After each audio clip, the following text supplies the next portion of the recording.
Good morning. Welcome back to Planet Doug Behind the Scenes for Friday, March 15th, 2024. An entirely different setup is happening right now. It's all kind of funny because 2 days ago, maybe 3 days ago, I'm not sure, my main camera, my beloved, my precious, my Olympus OMD EM5 Mark II, it just stopped working. I was shooting a behind the scenes video using this camera, but with a different lens. Here in a room like this, I would generally have the camera set up quite far away because of the way the room is designed, and I'm sitting on the bed. So the camera has to be a certain distance away, and then I have a zoom lens, a 12 to 35 millimeter micro four thirds lens. So I have a different lens mounted on the camera normally. This is my 12 millimeter lens. Beautiful, beautiful lens.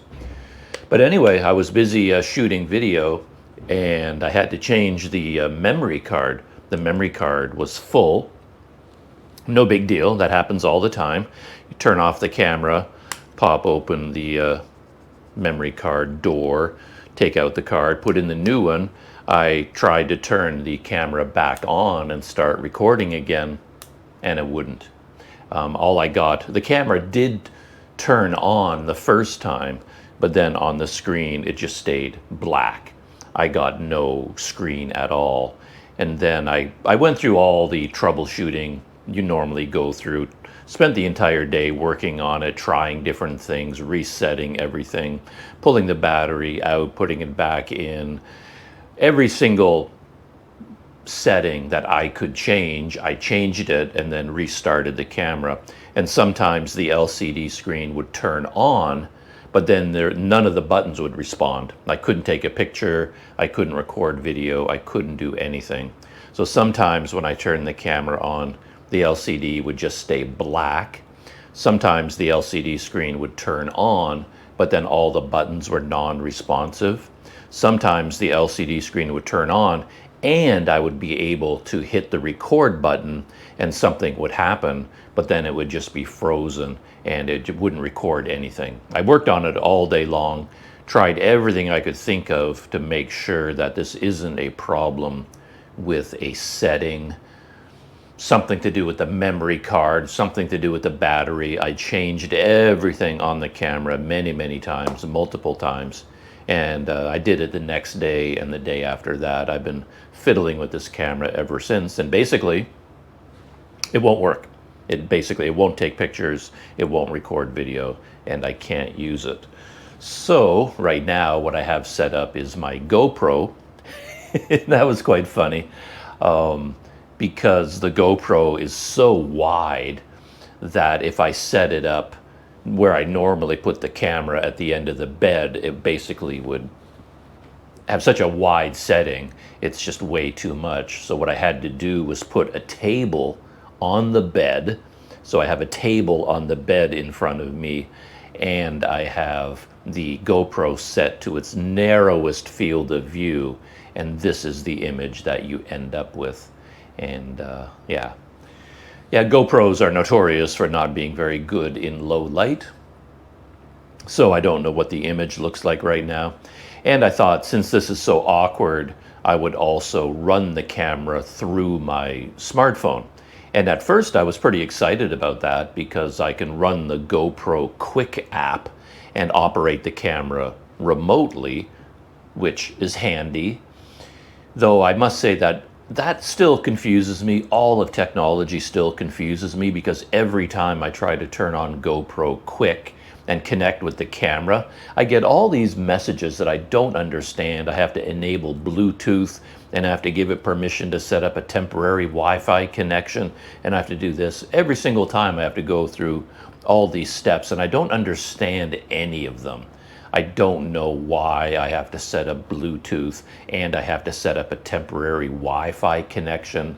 And when my phone is operating the camera via Wi-Fi, it seems to disconnect from normal Wi-Fi, so my phone isn't working in any other. I don't understand any of it. I just look at the screen and it gives me buttons to push, and I'm sitting here like like a relatively intelligent chimpanzee, and I'm just hitting buttons on the screen until it turns on. I don't know what I'm doing. I don't understand the system.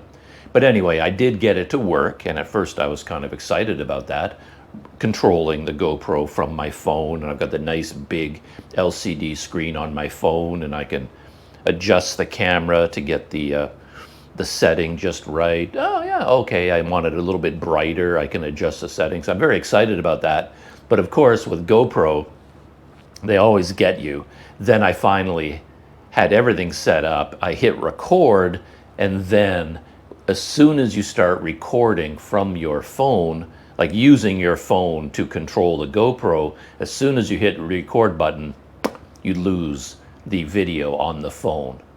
Apparently, the new GoPro Hero 12, now you can preview the video on your phone while you're recording.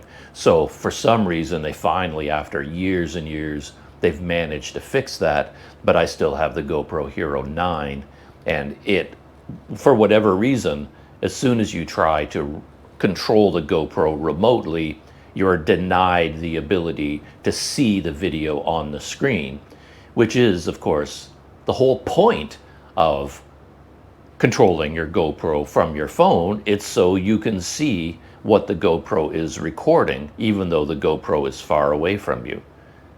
And that's the one thing you can't do. All this stuff just drives me crazy. But anyway, that's what I have set up right now. I'll take a picture of my setup and I'll show it to you. So there is GoPro Studios as it is set up now. And the first thing that occurs to me, of course, is that if you're going to be using a GoPro like this to record a kind of studio video, why not go somewhere outside? Go to a park, go to a coffee shop, like so many YouTubers might do. Set up your camera in the coffee shop. And I tried to do that in the past, and it ends up being way more trouble than it's worth.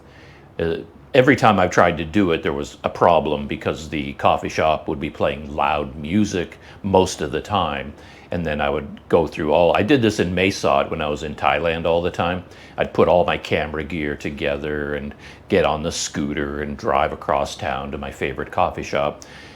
Get the coffee, sit down at the table, set up the tripod, get the camera set up. You've got to put yourself far away from other people so you're not disturbing them, things like that. And then as soon as you start to record, suddenly there's loud pop music playing over the speakers, and then you have to shut down and go home because you can't record with music playing in the background. There's always some kind of a big problem. So it's just easier to do it here in my hotel room. So with my Olympus not working, I made a snap decision to go back to Kuala Lumpur. In fact, I booked a room in KL starting on Sunday, so I'm returning to KL on Sunday, March 17th. I don't know when this video has been posted, but I'm probably already in Kuala Lumpur. But I have to go to KL because that's the only place I can get the camera looked at. It's a little bit complicated because it's an Olympus camera, and Olympus has been purchased by another company, and now they're called OM Systems. So I'm not really sure what's going on with that. I know there was an Olympus service center in KL. I've even gone to that service center in the past with a previous Olympus camera I had to get it repaired. Turned out they couldn't repair it. So I've been to that office before, but now do I go to the same service center? I think so. I looked it up on Google Maps and it seems to be the same place, but now it's called OM Systems. And I'm hoping that even though it's a new company, they can still take one of their older cameras and fix it, or at least look at it and tell me how much it's going to cost to fix it.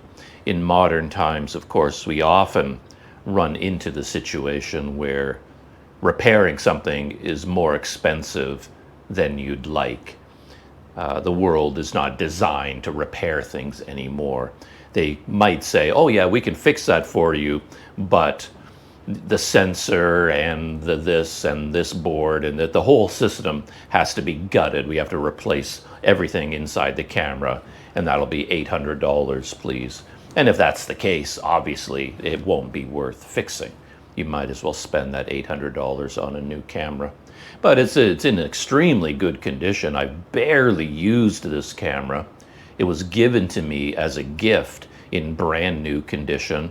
And in terms of walking around and vlogging with it, I've barely used it at all. It was just way too heavy. Once I put the lens on it that I would normally use and try to hold it as a vlogging camera with a tripod on a grip or something, it was way too heavy.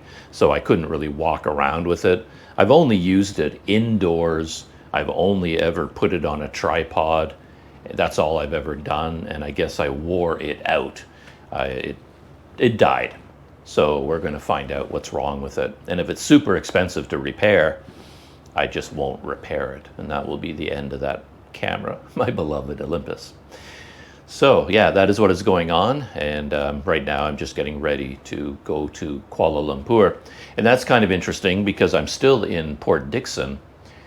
And I've made the trip from Port Dickson to KL a couple of times, but each time I was given a lift. So I've never actually traveled from Port Dickson to KL by public transport.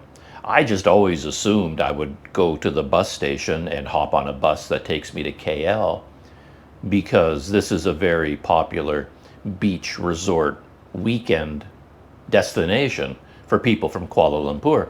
So I just sort of assumed there'd be buses going back and forth from PD to KL all the time. And I went to the bus station to look into this, and there are no buses. There's no city-to-city bus at all. I thought from Port Dickson you could take a bus to Malacca, you could take a bus to KL, things like that. I thought, yeah, bus station, go to the bus station and get information. I went to the bus station and it looks like a zombie apocalypse there. There's nothing there. There are some buildings. I went into the buildings. I'm trying to follow signs. I thought there would be some kind of a ticket counter, an office, a desk, a table, a counter, anything, but there was nothing. No ticket window, no office. And there were signs saying ticket office, and I went into this building, went up these stairways up to the second floor. I couldn't find anything. I spoke to some people up there, and I told them, I'm looking for the ticket office, and they kept pointing around the corner. I go around the corner, and there was nothing there. I went around and around and around. There was no ticketing booth at all.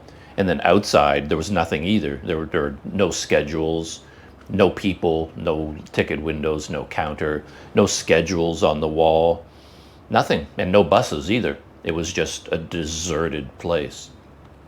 So, as far as I can tell, the only way you can leave Port Dickson is by taking the local city bus, not a city-to-city bus, but just a local bus. And this one, though, happens to go as far as the nearby city of Seremban. So basically, you have to get on the local bus, just wait for it to come trundling down the road, and you wave it down or wait out at the bus stop, and take the bus, this bus, to Seremban, another city entirely. And I guess Seremban has a bus station. And then you can go to that bus station and get on a real bus that takes you to another city. Oddly enough, I've gone online looking for information. There was a few days ago, or whenever it was, I was thinking about going to Malacca, and I was looking for information about how do you get from Port Dickson to Malacca on Google, just doing Google searches, looking for information. Of course, they tell you to use all of these online bus ticketing agents. There's something called Red Bus or busticket.com or something. You get funneled to these, and I went to those, but every time I looked for any buses out of Port Dickson, all I got were error messages saying there are no buses, there are no buses, there are no buses. And then eventually the only information that Google would give me is that you have to take a bus from KL to Seremban, get on another bus to go all the way back to Kuala Lumpur, to the main Kuala Lumpur bus station, and then you can take a bus from there, from Kuala Lumpur to Malacca, which makes no sense at all, but that's the only thing that the genius at World Wide Web, Google, could tell me about. And now that I want to go just to Kuala Lumpur, oddly enough, and it kind of makes sense, what everybody is telling me is that you have to go to the airport. So you actually go from Port Dickson to Seremban, from Seremban to the international airport, KLIA, and then from the airport you take a bus into Kuala Lumpur. And I say that that kind of makes sense because I've been told a little bit about the history of Port Dickson, that this city's history is connected with that airport, that when it was announced that they were going to build this brand new international airport at the site where they built it, it's very near to Port Dickson, and everyone assumed that Port Dickson would become a worldwide beach resort destination now, because anybody can just fly into KLIA, and it's such a short distance from the airport to Port Dickson.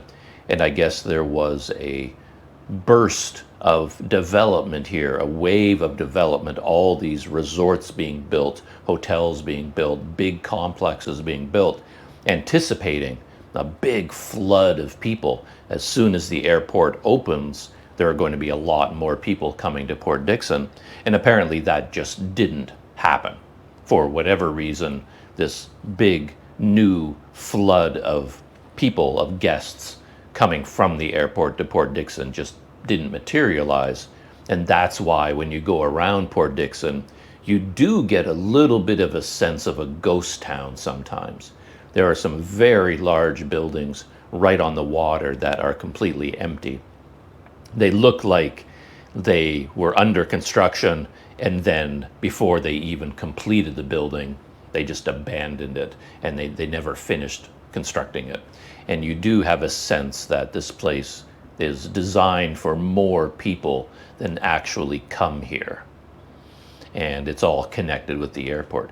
But apparently, if you want to go from here to Kuala Lumpur, unless you have your bicycle, which I don't, yeah, you have to go to the airport first. And then from the airport, you can go to Kuala Lumpur. There might be another option. Basically, what I'm going to do is go from Port Dickson to the Seremban bus station, whatever that is. I assume there's only one of them. I'll figure that out. And once I'm there, then I can figure out what to do from that point. I'm sure they'll have a ticket office window, and I can ask them, are there any buses to KL today? And they may tell me, no, what you have to do is take this bus to the airport. And if they say that, that's what I'll do. I'll figure it out. But that's going to be my adventure on Sunday. The new quest to fix my camera. We'll see whether I am successful or not. The road to Kuala Lumpur starts soon. A quick side note, because I'm going to Kuala Lumpur, I had to look into booking a room there. And then I ran into one of my many Planet Doug pet peeves. This one is a real puzzle to me. I can't figure this one out. It's one of these problems that seems so obvious to me and seems like a very big deal, and yet nobody else ever talks about it. If I do mention it to people who regularly book hotel rooms online, they just glaze over. They're staring at me. They have no idea what I'm talking about. So I end up feeling like a voice in the wilderness all over again. And this problem is that on all the major online booking apps, it's not possible to filter out dorm rooms, because I don't want to stay in a dorm.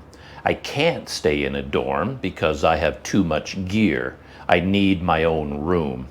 So I have no interest in staying in a dorm. And yet every time you go to Agoda or Traveloka or Booking.com and you just do a basic search, and then you sort the results based on the lowest price because I want to stay at the cheapest place I can. So I say I'm going to KL, I want a room for 4 nights from this date to this date, hit enter, sort them by price. The first 35 results are all going to be dorm rooms. Those are all the cheapest prices. 20 ringgit, 15 ringgits, 30 ringgit, 25 ringgit, on and on and on and on. And you look at that, oh, that's not a bad price. That looks like a good place. So you click on that hotel's name, and it turns out that that is the price for a bed in the mixed dorm where you're sleeping with 10 other people. And I can't do that, and I don't want to do that either. So then you basically have to rummage through 25 hotels that have dorms before you can get to any hotels that only have normal hotel rooms. So I don't know if you're following my logic here, but when I get my official list of hotels, the only way I can find out about that hotel's actual single and double rooms is to click on it. So the very first result, I have to click on it, then I have to go to show all rooms, then I can scan past all the dorm options, and then I finally get to their hotel room, their actual private room, and it'll say 380 ringgit. I say, oh, well, I can't stay there. That's too expensive. So then I've got to go back to my list again, go to the second one, which is also a dorm, but I want to find out, okay, this hotel has dorm beds. Do they also have private rooms? I can't tell from the listing, so I have to click on it, click on show all room options, scan all the way down past all the dorms, and finally get to this private room, or they may not have private rooms. You can't get any information about any of these hotels without clicking on it, opening up the listing, selecting show all rooms, scanning down. It takes forever to get through these listings. And perhaps there's a way to get beyond this. I've gone into the settings. You can filter, right? You can filter, you only want condominium apartments with a kitchen. You can enter all of these filters. But I've tried and tried and tried and tried, and I cannot use the filters to show me only private rooms. I can't filter out dorm beds no matter what I do. It's weird. I don't understand why it works that way. But anyway, I was struggling with that. And another problem, unfortunately, is that there is a place in KL where I've stayed in the past. It has become kind of my go-to place because it was one of the only hotels in all of Malaysia that actually has a single room. Almost all hotels, they only have double rooms. So you end up paying, as a single person, you end up paying much more than you need to. You're paying for a room that's bigger than you need, a bed that's bigger than you need, 2 towels, etc., etc. You're paying for the amount of water and electricity that they estimate 2 people are going to use. So it's a much better value if I can actually just select a room designed for 1 person. So single rooms can be significantly cheaper than double rooms, but very few hotels even have a single room. And if they do, they're always booked way, way, way in advance. They're always full. But there's this one hotel that actually has more single rooms than is normal, and their price has been really good because of that. It's a very good value, this place. But when I checked now, their price has gone up. So it is not the deal that it used to be. So that's a bit unfortunate. So now you're paying for a single room, but you're actually paying the same price as you would pay for most double rooms. I guess the owners of that hotel figured out they had a good thing going on. Their hotel must have been very busy, and it was very busy because their prices were lower than the competition, and they thought, let's fix that, and they raised their prices, and it's not the bargain it once was, but for other reasons, I do have to go back there, at least at the beginning. So I'm going back to this place for the first few nights. And then after that, once I get my camera problem hopefully sorted out, I can decide what happens after that. So yeah, another pet peeve. I'll keep trying. There must be a way to filter out dorm beds, to remove them from your search results, but I haven't been able to find it. And again, I don't know why other people don't have this problem. I seem to be the only one in the world that has this problem, or that this affects them. So, all right.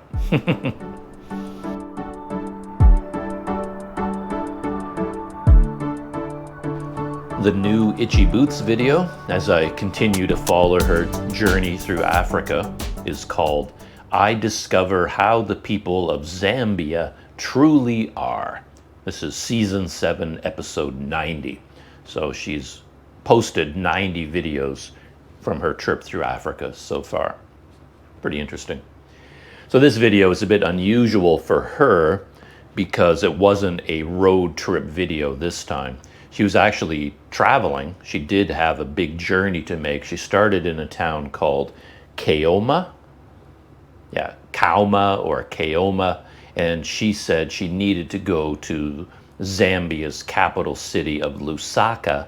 And she needed to do that because she needed internet. And I could relate to that. If she didn't need internet access for her video uploading, she probably wouldn't even have gone to the capital city at all. But she needed to stay for a few days at a good hotel that has good internet access so she could upload videos, get that out of the way. And it was about 400 kilometers from Kaoma to Lusaka, and the road looked to be a little bit rough. It was, a long time ago, it was a paved road, but as she talked about in her video, it was done with very cheaply or with cheap materials, or it just wasn't maintained. But now it's one of those roads that used to be paved, and now it just has pavement with tons and tons of potholes, and you end up zigging and zagging around all the potholes. And in a way, I've ridden my bicycle and scooter on roads like that. They can be worse than dirt roads. You would think, oh, paved road, this is going to be so much better. But when they're full of so many of those potholes, and these are deadly potholes, they're quite deep, and then they'll have a jagged edge. At least on a dirt road, if there's a hole, it tends to be gradual and then fills with water and mud, and you can still go around them or through them. If you accidentally, you don't see a dip in the dirt road, you just sort of go like that. But on these pavement potholes, the pavement has dropped away and now there's a hard edge right there. And if you hit one of those, your front wheel is just gonna, and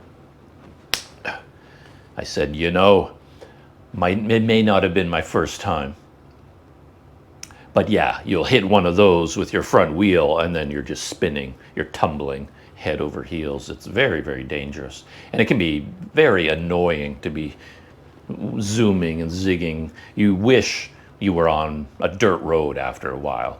These roads that used to be paved are worse than roads that were never paved in many cases. The video ended up being quite unusual because, as I said, even though she did a 400-kilometer ride, she didn't really record it. She didn't make video about her day of riding. She waited until she got to Lusaka, and then she had to check into her, I almost said, check into her hotel. And then I don't know whether this was all done in one day over the course of 2 or 3 days, I'm not sure. But she found herself driving her motorcycle around Lusaka. She had to get insurance for the motorbike. She had to get it washed. She had to get gas, and then she did some bike maintenance. I found that interesting. I found all of this interesting because it was unusual. These are all the things I often wish she would show.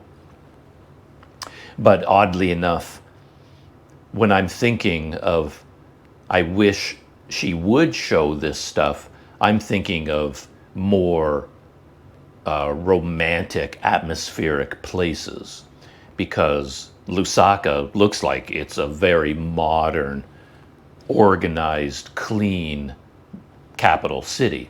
So as she was riding her motorbike around Lusaka, it really didn't look all that interesting. I was hoping to see scenes like this when she's in the middle of like a jammed African city full of colorful markets and crowded streets. And then as you try to do all these things, it ends up being really challenging and really difficult and kind of crazy. But what she did in Lusaka was basically ride down a perfectly nice wide street, go to the gas station, which is a modern state-of-the-art gas station with gas station clerks in uniforms who all speak English. People in Zambia seem to speak English very well and are very well spoken and very friendly, which is basically what her whole video was about. Her whole video was about how friendly the people of Zambia are. And a lot of it has to do with their high level of English, I think. So she goes to the gas station, the guy's talking with her, very nice guy, very friendly, fills up all her gas tanks, and then she gets insurance, and it's another very easy errand to run. And then she wanted to get her motorcycle washed. And the first guy she spoke with said, "Oh yeah, no problem, just go around this building right there." And she went around the corner. "Oh, there's a car wash." And she dropped off her motorbike, and the guy took out a big blaster and cleaned her motorcycle. That was all done instantly. And then as she was riding around the streets, she did have to stop at a lot of red lights. Kind of gridlock had built up, not gridlock, but a long line of cars waiting for the red light. And as often happens in these cities where traffic gets backed up, a lot of people show up selling things because they have a captive audience. If the cars are zooming past, of course, you can't sell them anything. But if you want to sell sunglasses or maps or children's books or food, whatever you're trying to sell, you go to the intersection, and where all the cars are waiting for the light to change, then you can go out into traffic and go from car to car and try to sell things. And Itchy Boots found herself in that situation many times. And then when they came up to sell her things, she would tell them, I don't need anything. And as I often found myself doing in my life, you're trying to explain apologetically that anything you buy, you have to carry it with you for the rest of your life. And you can't put all this stuff on your motorbike anyway. So the guy's trying to sell her some wooden spoons and things he made out of wood. And she's saying, "I'm sorry, I can't buy that because where am I going to put it? I can't carry that around with me." But she ended up having these conversations with all of these hawkers on the street. Every red light that she went up to, she stops the motorcycle. Someone comes up to her and she has a little chat with them. And that was her theme for the video, just how friendly all the people of Zambia are. She had conversations with all these people. And then when she was back at her hotel, she did the maintenance I talked about. And I found that to be the most interesting because I love to see her tools. She got out her tool kit and spread it out on the ground. You can see all the wrenches and pliers. And she went through a couple of her spare parts bags, pulling out all these extra rubber and metal bits and nuts and bolts and O-rings, different things. When I've ridden a bicycle, I have my own version of that, lighter than hers. I was very jealous because on a motorcycle you can carry a lot more weight. At least I assume you can. So her toolkit, that was an extensive toolkit. She had all the like full-sized metal wrenches and things. Then you can't carry those on a bicycle because it's too heavy. And then she had a USB-C powered air compressor. She mentioned it as she said that she had to pump up her tires, and then she said she had a brand new air compressor that she's been carrying around with her ever since Benin, and yet she's never used it. And now she finally had a chance to use it, and I guess it has its own built-in battery, and you can charge the battery through USB-C, and then it has a digital readout. It's a little, probably as big as my camera body, maybe. Probably not as heavy, I don't know. I don't know how heavy this thing would be. And then it has a little hose on it, and she attaches it to her tire, turns it on, and it gets a readout, 22 pounds or whatever the reading is, hits the button, and it starts pumping, and you can see the number slowly climb. And she just has to wait until it gets to the right tire pressure on the digital readout and stop it. Very, very convenient. Of course, again, on a bicycle, you couldn't carry something that heavy, so you always have just your small hand pump. So what I have to do is get out the hand pump, and then, it takes a very long time to pump up one of my bike tires. And then you're just guessing at the pressure that you've reached, and you just keep pumping and pumping and pinching the tires and pumping and pinching. And then you finally think you might be at the right spot, and you remove it. And then you usually have like a plastic, very inexpensive gauge, and you take a look at it and see whether you've gone way over the recommended pressure, or you haven't reached it yet. And then you have to either let air out and check again, or reattach the pump and keep pumping and keep checking and pumping and checking. It's a lot more complicated than what Itchy Boots was able to do. So I was very jealous of her air compressor. And that is it for Itchy Boots. And to be honest, that is it for YouTube stories. I'm not really following anyone else right now. I'll probably watch the upcoming videos from Paddy Doyle. But unfortunately, when he announced that he's going to be riding his bicycle through Thailand, he did say that he won't be posting videos during the bike ride because it's too much work. It takes too much time to ride a bike and edit video at the same time. So he may not be posting videos for a long time, which seems kind of weird though, because when he announced his bicycle trip, he also said that for his Thailand series, he wants to keep his videos up to date. He wants to have an experience and post the video right away, rather than people waiting 3 months in order to see the video. He wants to get it more in sync with real time. So I don't know how that lines up with his announcement that he's not going to be posting videos during the bike trip. Anyway, something weird is going on there, but I haven't seen a new video from him, so there's nothing to talk about there. And I guess I'm probably going to watch the next couple of videos from Tread the Globe, the couple from the UK who are driving their camper van. In my last video, I talked about how they went from Malaysia to Thailand, hoping to drive their camper van into China and go through China on their way back to the UK. But they couldn't get their van, or they couldn't get visas for China. So that was a dead end, and they've turned around, and now they're returning to Malaysia, and they're going to go to Port Klang and put their camper van on a ship, big container ship, I guess, and ship the van to some other country in order to continue their journey. So their next videos will be set in Malaysia. I don't know how many, maybe just one video about riding through Malaysia, getting the van onto a ship in Port Klang. But I'll watch that video when it comes out, but it hasn't been released yet. And quite often, brand new travel vloggers are showing up in Kuala Lumpur all the time. Every time I turn around, there's 10 more have shown up, and they're having their nasi lemak and their ramly burger, and they're going to Batu Caves and Petronas Towers. They're all doing exactly the same thing. There was one video that I did watch, was from I think an American woman traveling with her boyfriend. I don't know why I watched it. It just showed up in my feed with all the other travel vloggers coming to Kuala Lumpur. I think everybody out there in Malaysia who watches YouTube videos, you have to stop being so nice to YouTubers.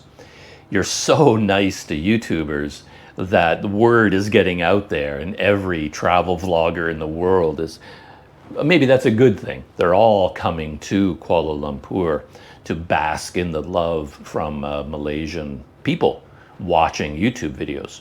And this woman in particular, maybe I'll look up her video because it is kind of interesting.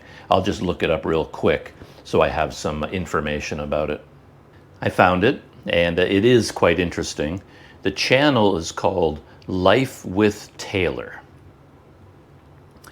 And I enjoyed the video, to be honest. I watched it. It was relatively short, a 10-minute video.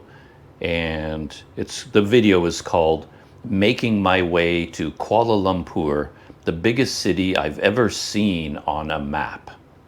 And the video is basically a travel day video. They started on the island of Koh Lanta in Thailand, and then she and her boyfriend traveled all the way from Koh Lanta to Kuala Lumpur. And of course, because of that, they had to take all kinds of different forms of transportation.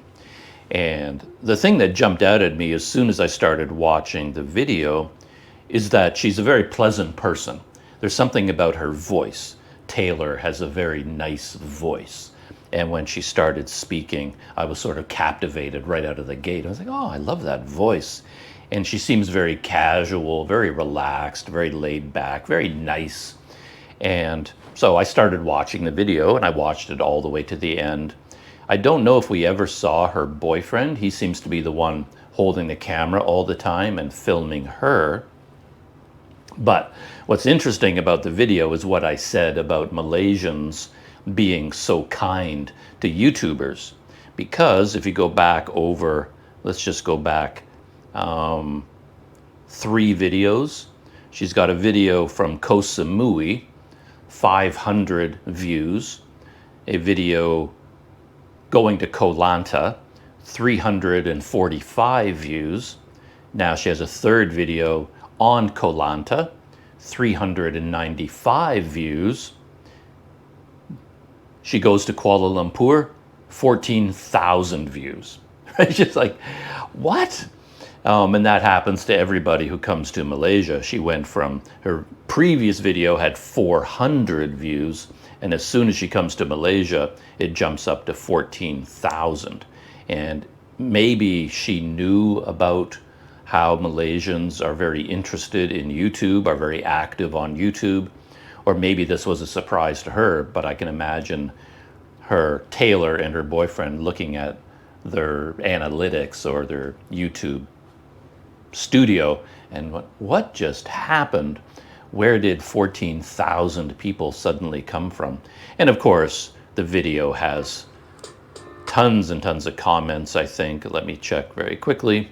And I think she must have been very surprised. It's like 37 comments, everybody saying, welcome to Malaysia, welcome to Kuala Lumpur, welcome to Malaysia, on and on and on. And apparently, she became very sick because that video was 9 days ago and there hasn't been one since. And she posted on their community tab and said, thank you, thank you, thank you for all the love on the traveling to Kuala Lumpur video. Everyone in Malaysia is so nice and helpful, and it's been great. Unfortunately, both Dylan and I caught some sort of sickness. So she's basically saying, we haven't posted any videos since we arrived, despite getting 14,000 views on our first Malaysia video. And that's because we haven't been feeling well. So yeah, anyway, that's life with Taylor. And that's the only other YouTube travel video that I've watched. There have been a bunch more set in Malaysia. And I've been busy. I haven't felt the urge to watch any of them. So I have no other YouTube stories to talk about.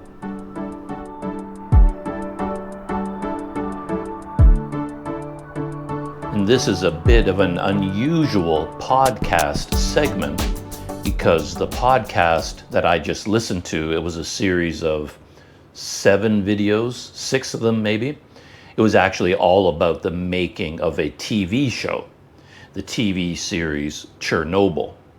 And I have a vague memory of listening to this podcast once already, but it was a long time ago. And for some reason, I became interested in listening to that podcast again. I think something came up on my YouTube feed, like a YouTube reactor was watching the Chernobyl TV series, and I often enjoy those. So I was probably watching someone reacting to Chernobyl. I think it's such an amazing TV show. It's one of the best shows ever made that I've ever seen. And I've watched it many times myself from beginning to end. And when one of my favorite YouTube reactors finally gets around to watching Chernobyl, I'll end up watching their reaction to Chernobyl. And that probably got me thinking about it. And then when I saw the podcast about the behind the scenes making of Chernobyl, I thought, oh, let's listen to that. I often listen to podcasts when I'm lying in bed trying to go to sleep, or I wake up in the middle of the night and I can't get back to sleep. I'll just turn on a podcast and listen to it. And in this case, over the last 2 or 3 days, I've moved through the entire Chernobyl podcast. And it was very interesting. I won't really talk about Chernobyl because everybody knows Chernobyl, that TV series. It's amazing. Gotta watch it. What I'm thinking of it now from the point of view of screenwriting, because the podcast was an interview with the guy, I don't know his name right now, I'll put it on the screen, with the guy who wrote, created, and produced the Chernobyl series. So the guy who was basically behind it, who wrote the story, is an interview with him. So every time a new episode of Chernobyl was aired on HBO, then they would release a podcast right afterwards where he talked about the making of that episode. And then they would wait until the next episode was aired, and then they would release the podcast, the making of that episode. And it's a very interesting thing. I'm kind of interested in the whole world of screenwriting, particularly when you're adapting a book to a TV show, a book to a movie, or real life events to a TV show. And in this case, I think a lot of it was adapting a book to a TV series, because books have been written about Chernobyl, and this guy talks about them quite a bit. He read this book and this book and this book and took things from that book, those books, and then turned them into a TV show. So he had a lot of decisions to make about how to write the story. And his first decision right out of the gate was to make it realistic. He wanted to keep the TV series simple.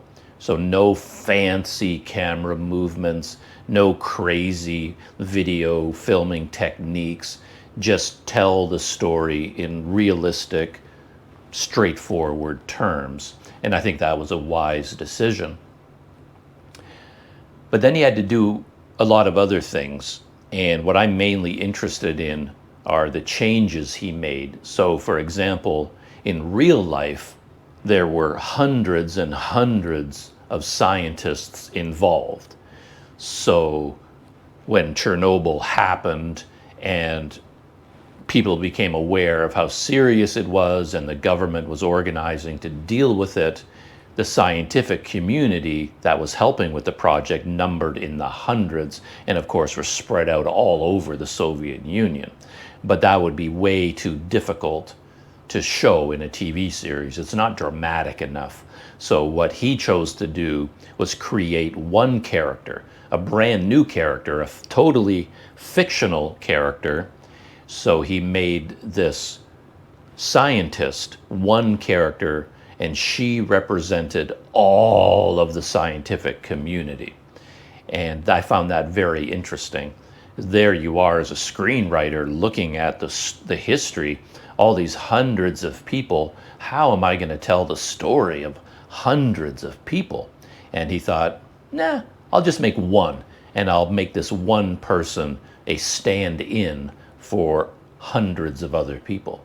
And of course, that worked out very well in terms of the story, because that one character can have all the experiences that all the scientists had and have discussions with Legasov, our main character, the main scientist who's the star of the show.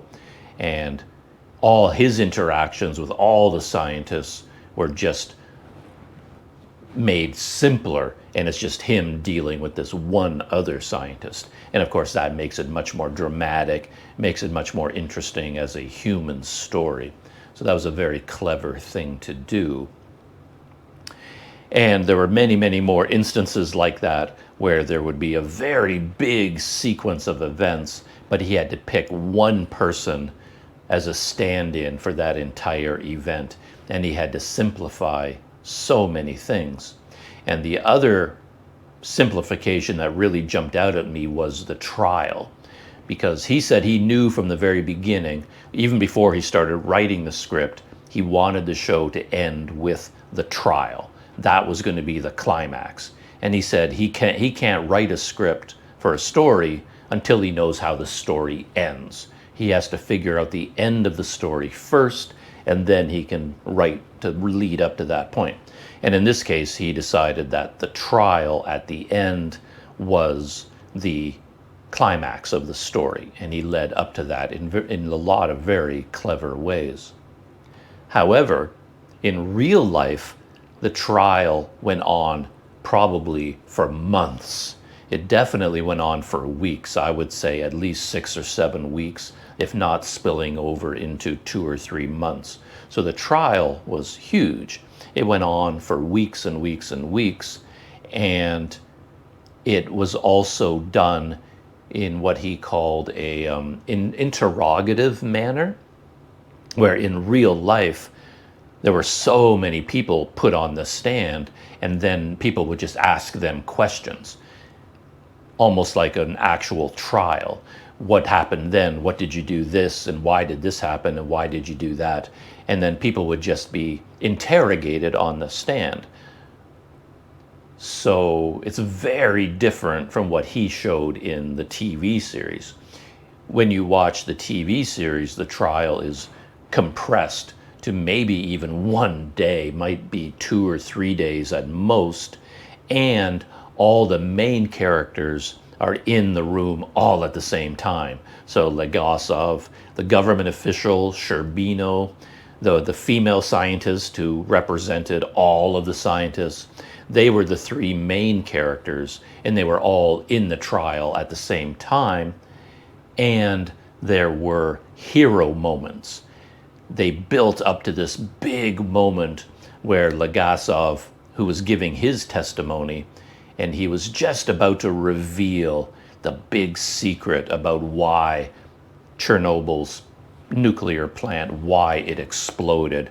And this was a big secret that the Soviet Union, the government, the authorities didn't want anybody to know about. And he had to make a choice, should he say this or not? And it was turned into this big hero moment. And then the judge or whoever's in charge of this trial cut him off and said, okay, we're done with your testimony, we're finished.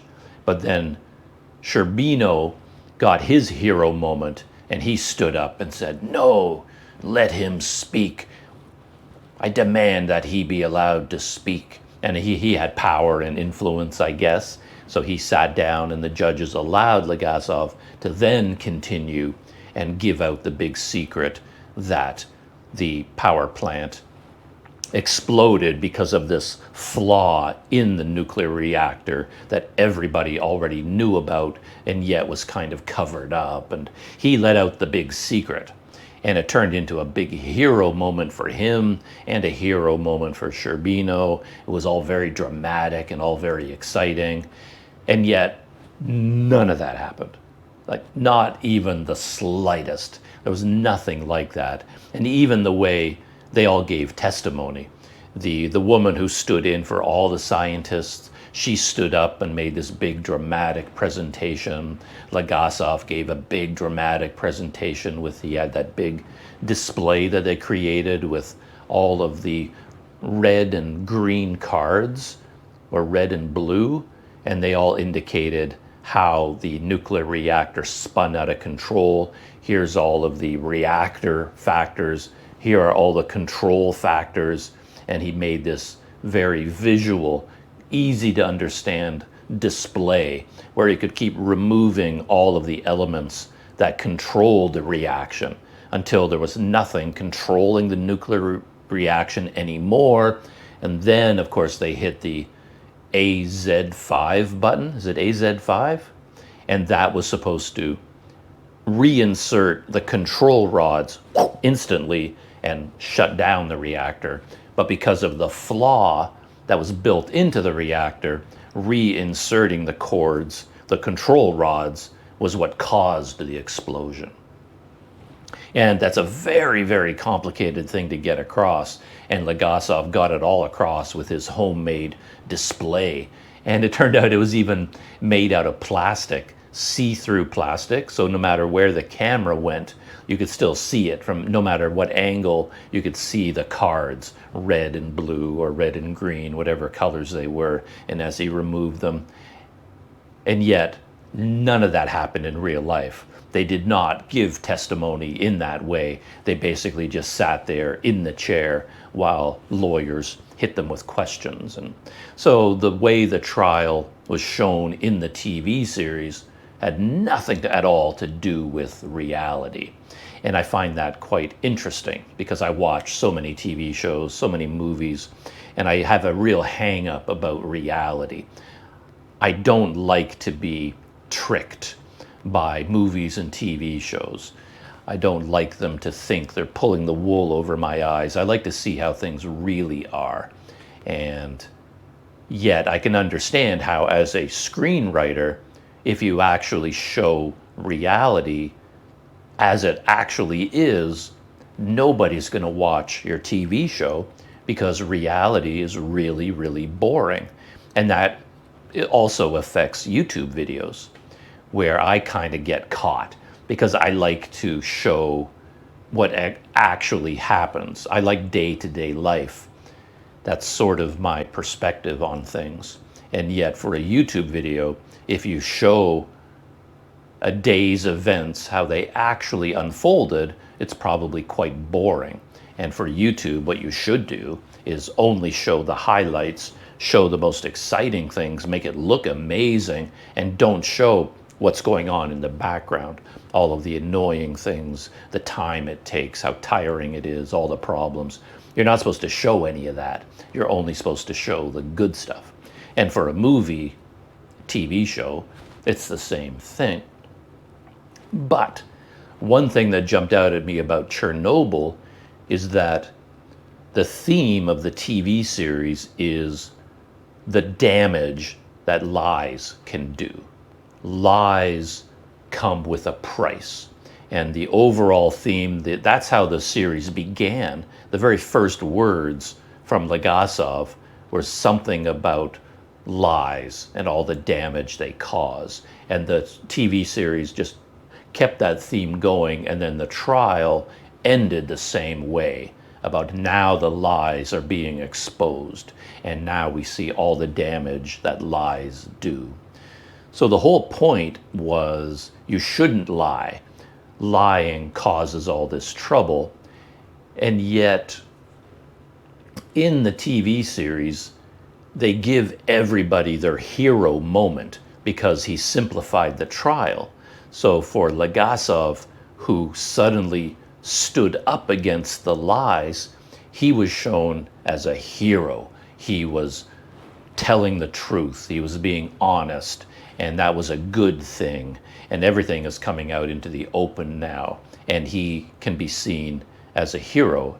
And it's like the TV show is telling you, the viewer, that in your life, if you tell the truth and you don't lie and you fight against corruption, then you are a hero and you will get this amazing feeling of being a hero. You will get your hero moment.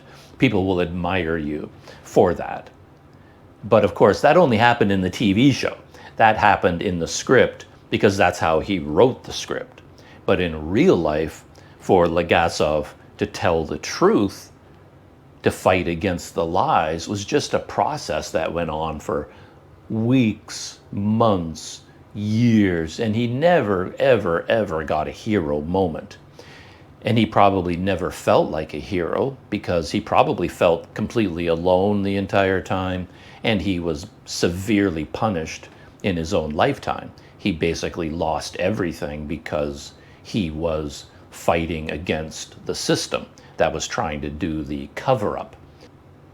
And he never had the motivation of feeling like he was struggling with an enemy, because in the TV series, you also get very clear enemies. Here's the head of the KGB, and you get to have a conversation with the head of the KGB and confront him about his lies.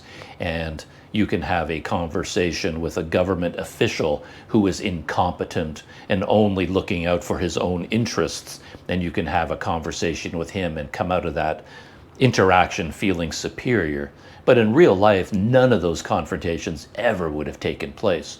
So in fact, standing up to lies, especially when the lies are coming from a massive governmental system and bureaucracies, you get no satisfaction from that.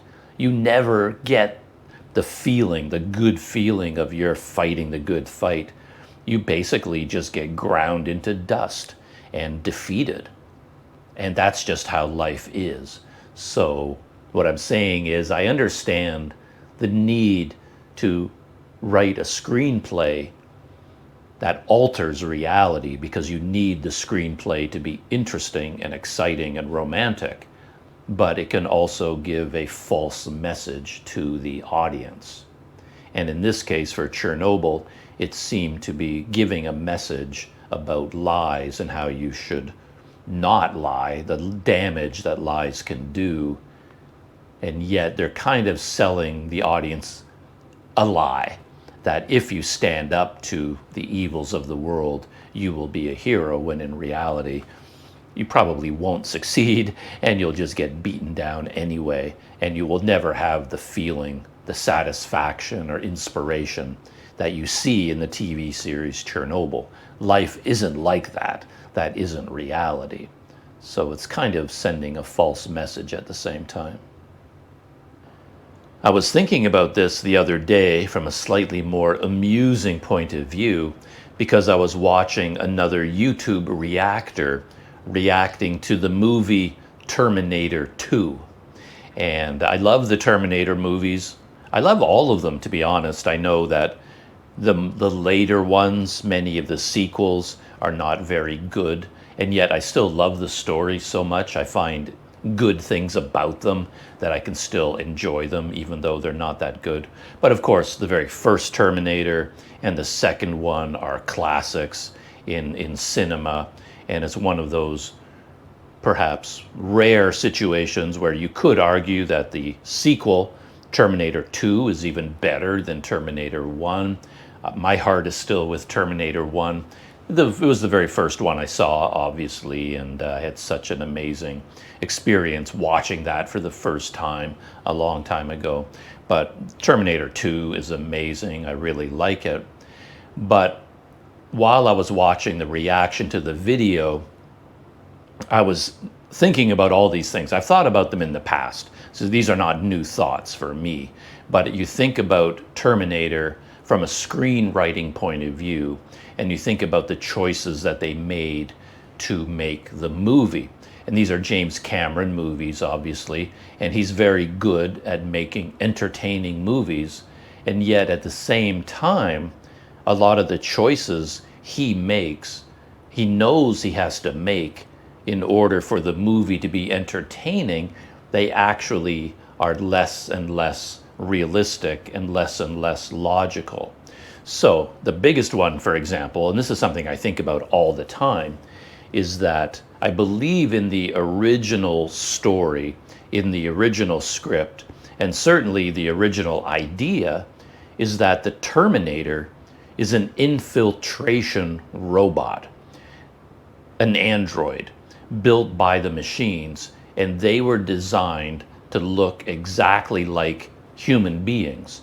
And their purpose was to look so much like a regular human being that they can infiltrate all of human society and blend in, not be noticed, and then they can assassinate people and do it while being hidden. So they were designed to be spies in a way, to become human beings, blend into human society, to hide amongst humans, and then they can kill humans and not be noticed, not be caught, not be seen. That was their whole point. So if that is the case, you would never have a Terminator that looks like Arnold Schwarzenegger. The original design for a Terminator would be anybody, just a normal dude, skinny arms, normal body type, normal height, normal everything. Because, of course, it's an android run with hydraulics and super powerful motors and nuclear engines. They're super, super strong and powerful without muscles. So, so back up a little bit. You would never pick Mr. Universe, Arnold Schwarzenegger, this massive man, bulging with muscles everywhere, who walks around like this. You wouldn't pick him as your model for your Terminator because he looks like a soldier, a badass, a killer, someone who's up to no good, and everybody's going to notice him. He can't walk into a room without everybody going, holy crap, look at that guy, look how muscle bound he is. He's going to stand out everywhere he goes, and he's not going to be able to blend in. He looks like a threat, and a Terminator is not supposed to look like that. So that's the main problem. But the other issue is that the Terminator and body shape and muscles doesn't matter because all the power is coming from the mechanics. And a Terminator could have my skinny arms and I would be just as strong as the Arnold Schwarzenegger Terminator because muscles aren't doing anything. The muscles are fake. It's actually the machinery underneath. So anybody could be a Terminator. You could be 5 feet 2 inches tall, and you could weigh, if you as a human being, you could look like you weigh 120 pounds, and that would be a much more effective Terminator than Arnold was. So there you again, I think I've heard James Cameron talk about this, that yeah, the original point of the Terminator was to be an infiltration device that has to blend into human society, but he knew right off the top of his head that if he made a movie about that, it would be a very good movie. It would be a classic. It would have a cult following, perhaps, but it's not going to be a big mainstream blockbuster hit. In order to have the trailer and the movie poster and the exciting clips to get the buzz going, you have to have a big, powerful Arnold character as the Terminator. Arrgh. And it makes no sense. It actually makes no sense at all. And then when you watch the movie, you can pause the movie from time to time and actually think about what would actually happen in real life as opposed to what happened in the movie. So a good example of this is whenever the Terminator shows up in our time, of course, it's completely nude.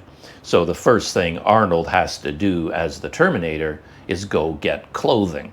He has to go looking for a human the same size as him, and he walks up to them, give me your clothes now. And then everybody laughs at him, and then he beats them up or kills them and takes their clothing. So in Terminator 2, of course, classic scene, he walks into a biker bar totally naked, and then he walks up to one of the biggest guys in there because he has the same body size and says, give me your clothes. I need your clothes, your boots, your motorcycle. And then the guy says, no. And then they all attack him, and of course Arnold beats them all up, picks this guy up, which also bothers me in movies too. It makes no sense at all. All of these powerful killing machines, whenever they have the big fight to end the movie, they never actually just grab their opponent and kill them. They pick them up and they throw them across the room. So they bang into the wall or something, and then they go up to them, pick them up and throw them across the room again. And then they trundle over. They keep throwing them across the room, which makes no sense, because now you're giving the guy a chance to escape. If you're really serious about the fight, once you've got hold of the guy, you're not going to let go of him. You're going to pop him in the face and take his clothes. But this is a movie. James Cameron knows it's got to be exciting. It's got to be fun. So Arnold picks the guy up, throws him across the room, and he goes all the way into the kitchen lands on top of the stove, which is hot, and then the guy goes, ouch, ouch, ouch, ouch, ouch, ouch, ouch, and then he falls over onto the ground. And it's a very narrow space between the wall and the stove, and he's cowering there in the corner. Arnold, the Terminator, walks in, and the guy tries to shoot Arnold, but then Arnold takes the gun away from him. And then the guy finally gives up and throws him the keys to his motorcycle. And then, this is the key, and then we smash cut to Arnold looking cool in his biker leather jacket, leather pants, whatever he's wearing, looking very cool, and he's walking out of the bar, and the song, you know, Bad to the Bone starts playing, and you in the audience, you're like, yeah, amazing, oh, that was so cool, that was so exciting.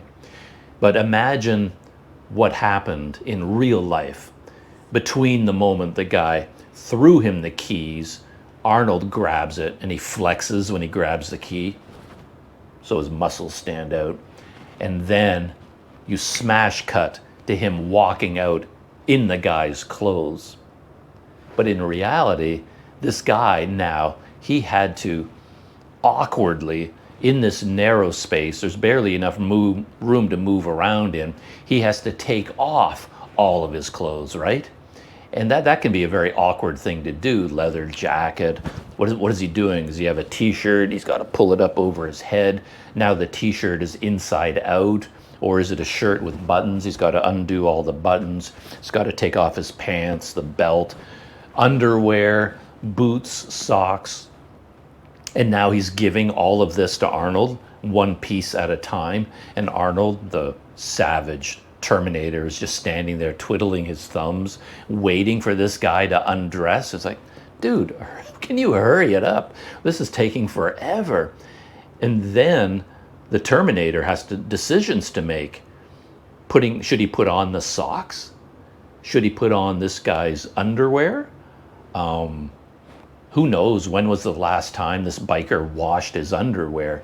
So now you have this mental image of Arnold there. The guy hands him his underwear, and then what does Arnold do? Take his underwear and look at it, and maybe he decides to put it on, and now he's got a sort of, in this narrow space, you've got this giant, huge Terminator, and he's trying to pull on this underwear, and maybe he's balancing on one foot, you know, bouncing up and down, trying to get one leg through the underwear, and then the other when he pulls up the underwear.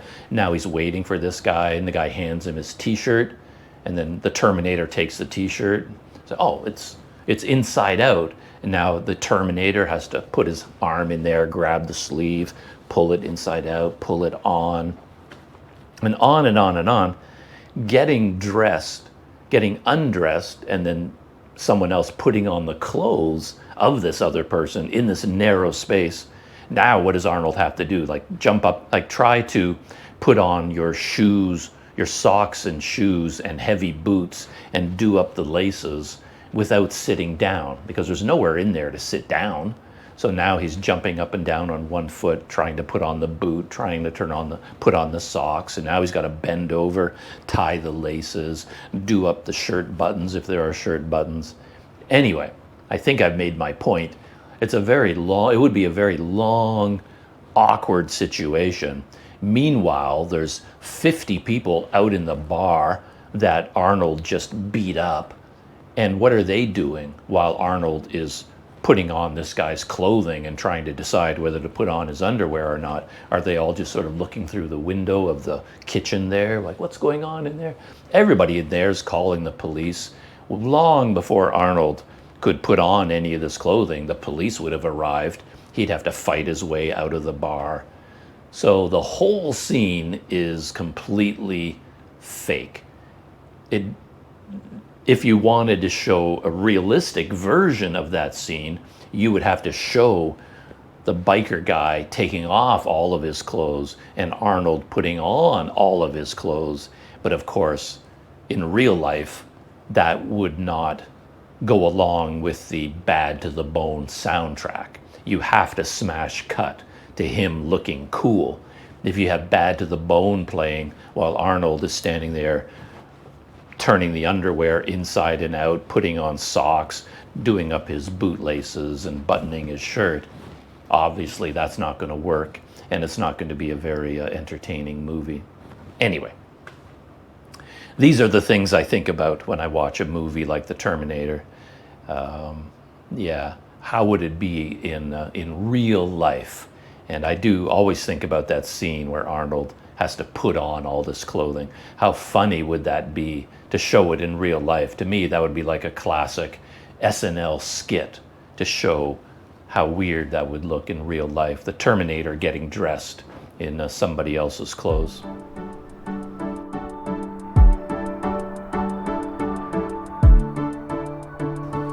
First item in pop culture roundup is the movie Barbie. I ended up watching Barbie mainly because I recently watched Oppenheimer. And I remember that Oppenheimer and Barbie, I think they were released on the same day or the same weekend. And it became this internet meme. Was it Barbieheimer? Is that what they call it? They put them together. And the idea was you're supposed to watch both movies on the same day. And they were such opposing styles of video. A light, fluffy Barbie doll movie, and then a movie about the creation of the first atomic bomb. It's quite a contrast. So they put them together in a funny way. Everybody was talking about Barbieheimer or Heimer Barbie. I can't remember how they did it. But anyway, I watched Barbie. My overall impression was meh. The production was pretty incredible. It was a lot of fun from that point of view, just to dive into the world of the Barbie doll, learn about its history, all the different variations of Barbie and the toys. And then to see Barbie Land, how they created the world of Barbie, the houses and the cars and everything, and the life that they lived in Barbie Land. All of that was fun. Everything was bright and cheerful and colorful and interesting. I didn't know anything about a lot of stuff going on in the background. I'm not up on my Barbie history, so Alan, I knew about Barbie, the Barbie doll, and Ken, the Ken doll, and Barbie's dream house. I remember these things from commercials, TV commercials in my childhood, but I didn't remember anything about Alan. I guess they created an Alan doll who was supposed to be Ken's best friend, but as opposed to Ken, he wasn't ripped and shredded and good looking and the ultimate male. He was just a regular guy, and I guess Alan dolls didn't exactly fly off the shelves. So that was a lot of fun. But I don't really know what the movie was supposed to be about. At the beginning, I thought I did, because we had Barbie. Margot Robbie was playing Barbie, but of course we have many, many different types of Barbie. But Margot Robbie was playing what they called the stereotypical Barbie. So the first Barbie, the main one, blonde hair, beautiful, amazing figure, all that kind of thing. She was the original stereotypical Barbie. And of course, then they went on to create the Barbie Nobel Prize winning chemist and the Barbie astronaut and the Barbie jet fighter pilot. Who knows how many Barbies there have been. I guess there was a Barbie that had a TV embedded in her back. There were so many different types of Barbies, but Margot Robbie was playing the original stereotypical Barbie. So that was her. She was the main character. And she was living a perfect Barbie life, and we follow her throughout a normal Barbie day. But then things started to go wrong. Rather than being happy all the time, she started thinking about death, and things started to go wrong, I guess. And I mean, that's all very entertaining. It was all sort of fun to watch unfold, where Barbies would normally be walking around in high heels everywhere. So they always walk on their toes. And then suddenly Margot Robbie, the stereotypical Barbie, was suddenly walking on normal flat feet. And this was absolutely horrifying in the Barbie world, because that's not how Barbies are supposed to look. So there was something wrong with her, that she would have normal feet and perhaps could walk around in comfortable shoes as opposed to stiletto high heels. So things were going wrong for Barbie, and she had to track down another Barbie. I guess there was a Barbie called Weird Barbie. And this is where the storyline started to go off the rails for me, because they explained Weird Barbie, that there were children out there that were playing with Weird Barbie in such a way that she was getting broken. They were cutting off her beautiful hair. They were writing on her face. They were doing all kinds of weird things to their Barbie doll in the real world. And that took this Barbie in Barbie Land and transformed her into a misshapen monster that they called Weird Barbie. So the children playing with the doll in the real world affected the dolls physically and emotionally in Barbie Land. So I thought, oh, okay, all right, that's interesting. I see where this story is going. And Weird Barbie explained to stereotypical Barbie that the child playing with her in the real world was very sad and depressed and having dark thoughts. And that is affecting Barbie in Barbie Land. And now she is changing because her child is playing with her in a way making her sad. And the only way she could fix this would be to go to the real world, find this sad child, and then somehow fix her, make her better, and then she would stop having such dark thoughts. And she could go back to being normal, stereotypical Barbie. So I thought, I like it. Okay, I'm with the story. I really like this idea. And the first thing I thought of course, was Toy Story.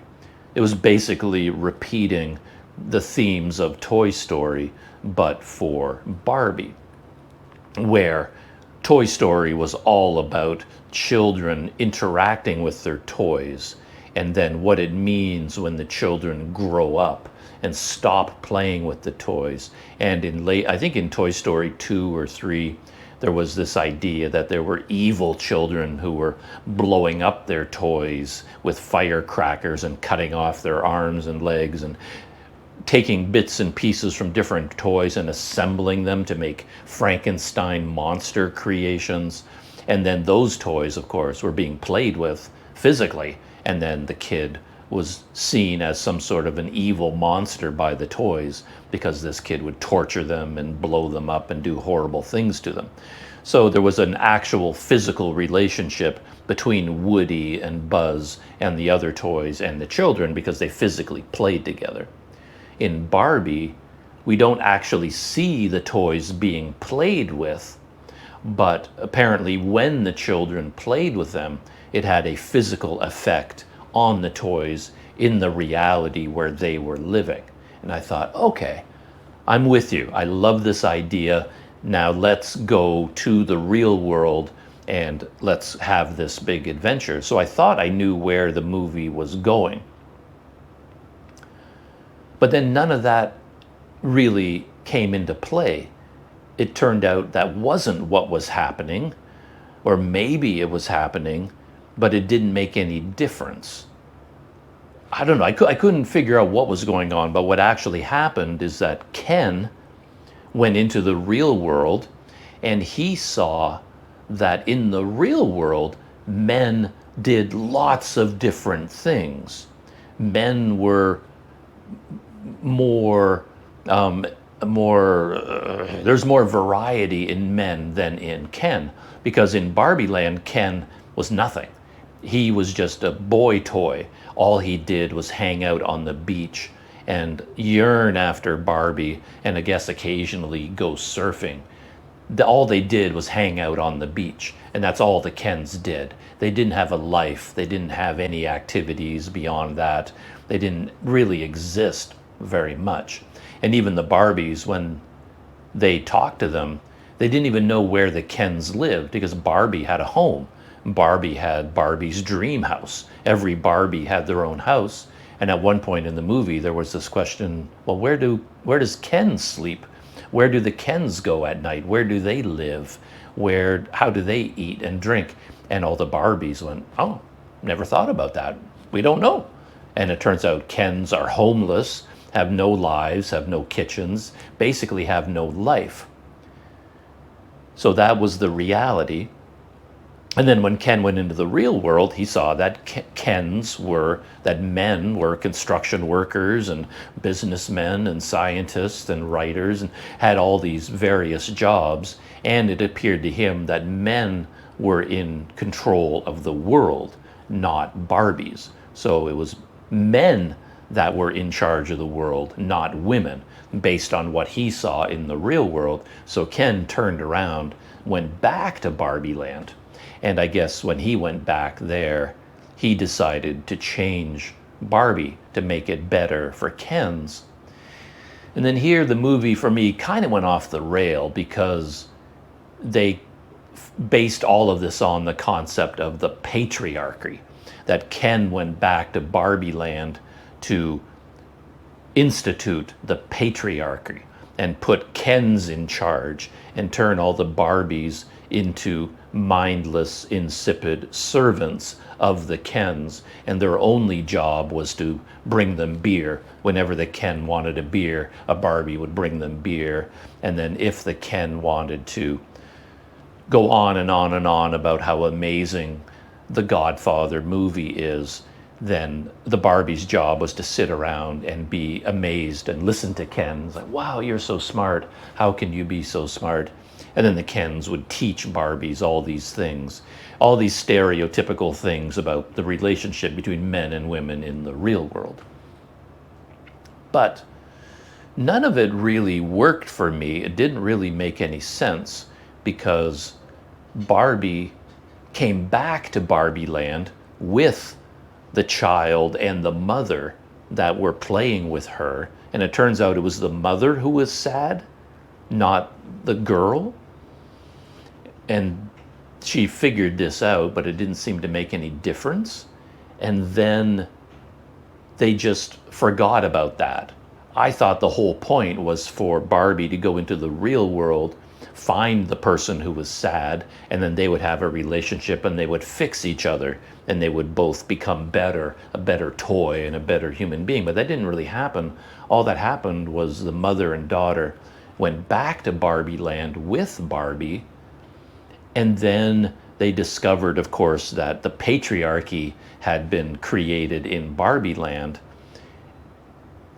And it turns out that the mother gave this huge speech about how horrible it is to be a woman in the real world. She just went on and on and on, this big, long, dramatic speech about all the oppression and all of the ways that women are mistreated and held down, and all about feminism and fighting the patriarchy. And it was way, way, way over the top.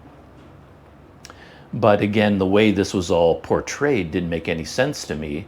I was I was kind of on the side of Ken, because at the beginning of the movie, we saw Barbie living her life, and her life was completely empty. So, for example, when she took a drink from her Barbie cup, the cup was empty. There was no liquid in it.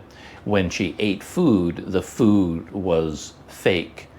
And she didn't even have to walk down the stairs, because in the real world, children would just, pick up Barbie and then put her in the Barbie car. So she could actually just float through the air into her car. And then in this world, we have Barbies who are perfect at everything. So for example, there was a Barbie writer, and she would win a big prize for her books, like the Nobel Prize in Literature, for being the Barbie author. But as far as I could tell, there were no books. So even though this Barbie was a famous author, there were no books. Nobody in Barbie land actually read books. So in Barbie land, they had all these ceremonies where all these Barbies were getting awards for being the best surgeon in the world, for being the president, for being the best author in the world. They had all these amazing accomplishments, and they kept getting awards for being the best at everything, because this is Barbie land. But in Barbie land, nothing existed. There were no books. There was actually nothing. Everything was empty, had no content, right? But when Ken came back, he changed Barbie Land to be better for the Kens, but suddenly the world got a lot more interesting. There were SUVs, big, powerful, exciting cars. They were playing sports on the beach. They had new games to play. They were drinking beer. It seemed like Ken had added all of this real world content into Barbie Land, and the world, to my eye, seemed to be a lot more interesting and exciting because when Ken changed the world, they got new stuff. There was actually real things in their world now, and they seemed to be living more interesting, more exciting lives. And yet somehow, for some reason, Ken also brought back the patriarchy to go along with all of this, and now all the Barbies had been turned into robots who all they did was bring beer to the Kens. So, of course, stereotypical Barbie didn't like this. And anyway, then they had to deprogram all the Barbies who had been turned into mindless pleasure robots, basically serving the Kens. But the only way to deprogram them was to kidnap them, put them inside a van, basically hold them against their will, and then the woman from the real world had to just yell at them about feminism for 5 minutes and beat them over the head about how evil the patriarchy is and how women are better and they're being held down by men. And suddenly the Barbie would get snapped out of her programming and become world famous chemist again and the president of the world and the best writer in the world. And then slowly they deprogrammed all the Barbies and defeated the Kens in a vote for a new constitution, and then everything went back to normal or something. Anyway, it was just, the whole thing was just a giant mess that didn't make any sense at all to me, and was really kind of boring after a while. I just lost interest in whatever was going on.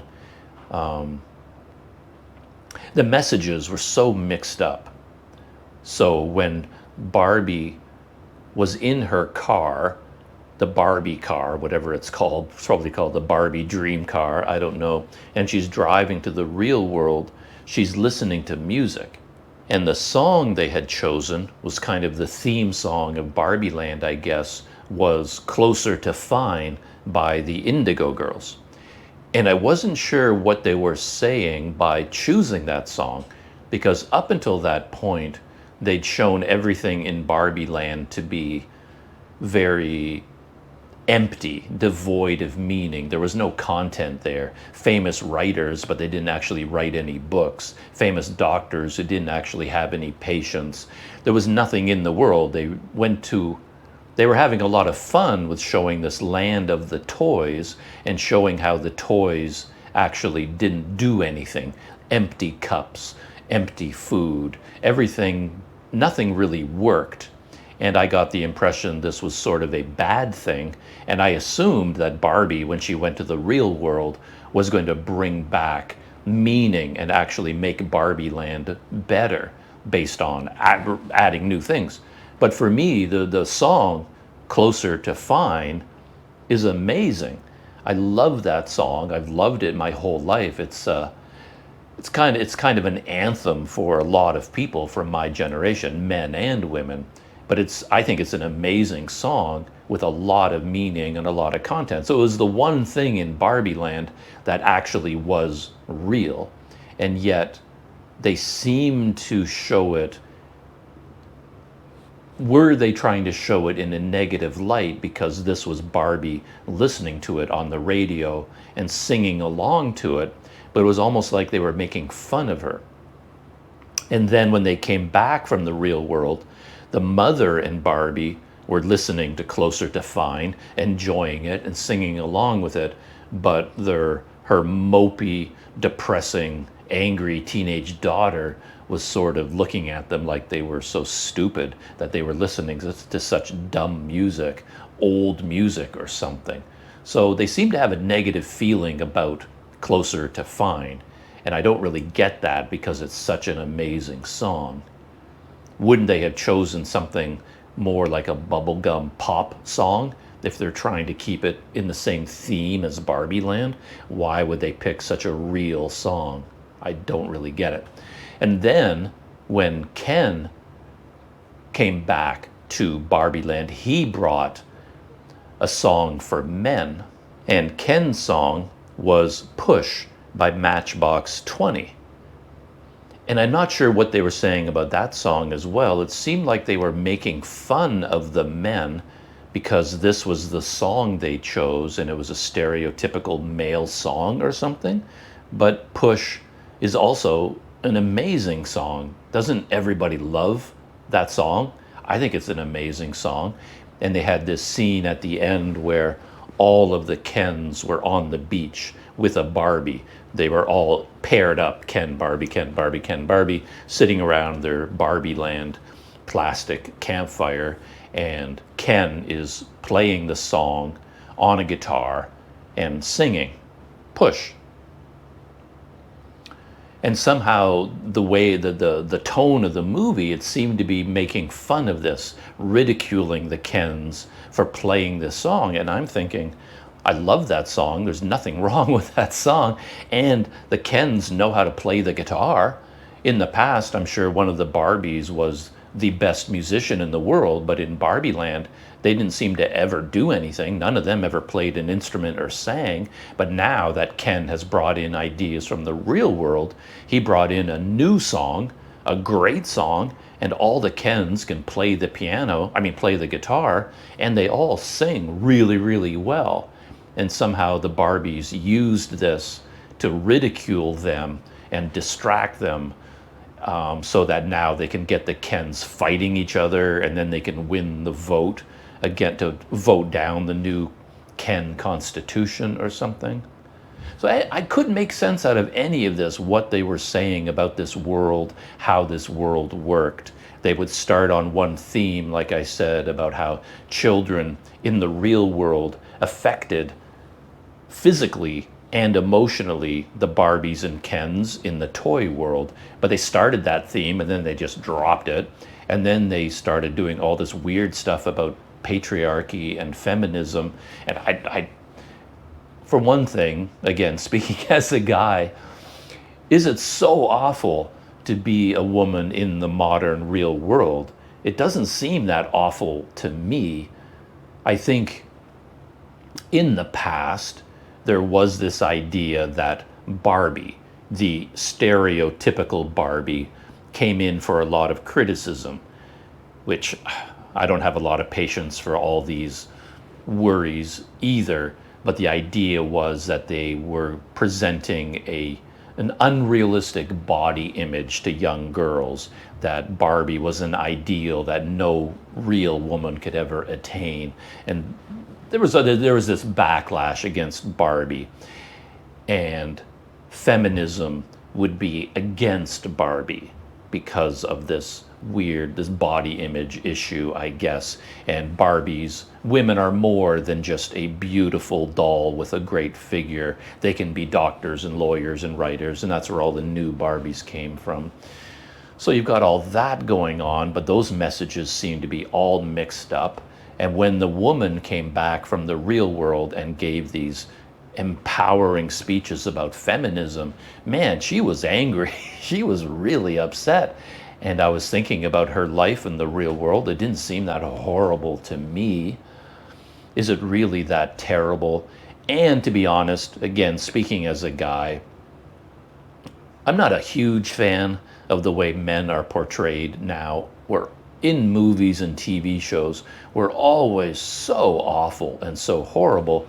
So when Barbie, stereotypical Barbie, came into the real world and was going along Venice Beach, I guess, in California, all the men treated her horribly. Everybody was shouting terrible, vulgar things at her, and staring at her and giving her a hard time and saying terrible things. Construction workers hooting and hollering and shouting vulgar things.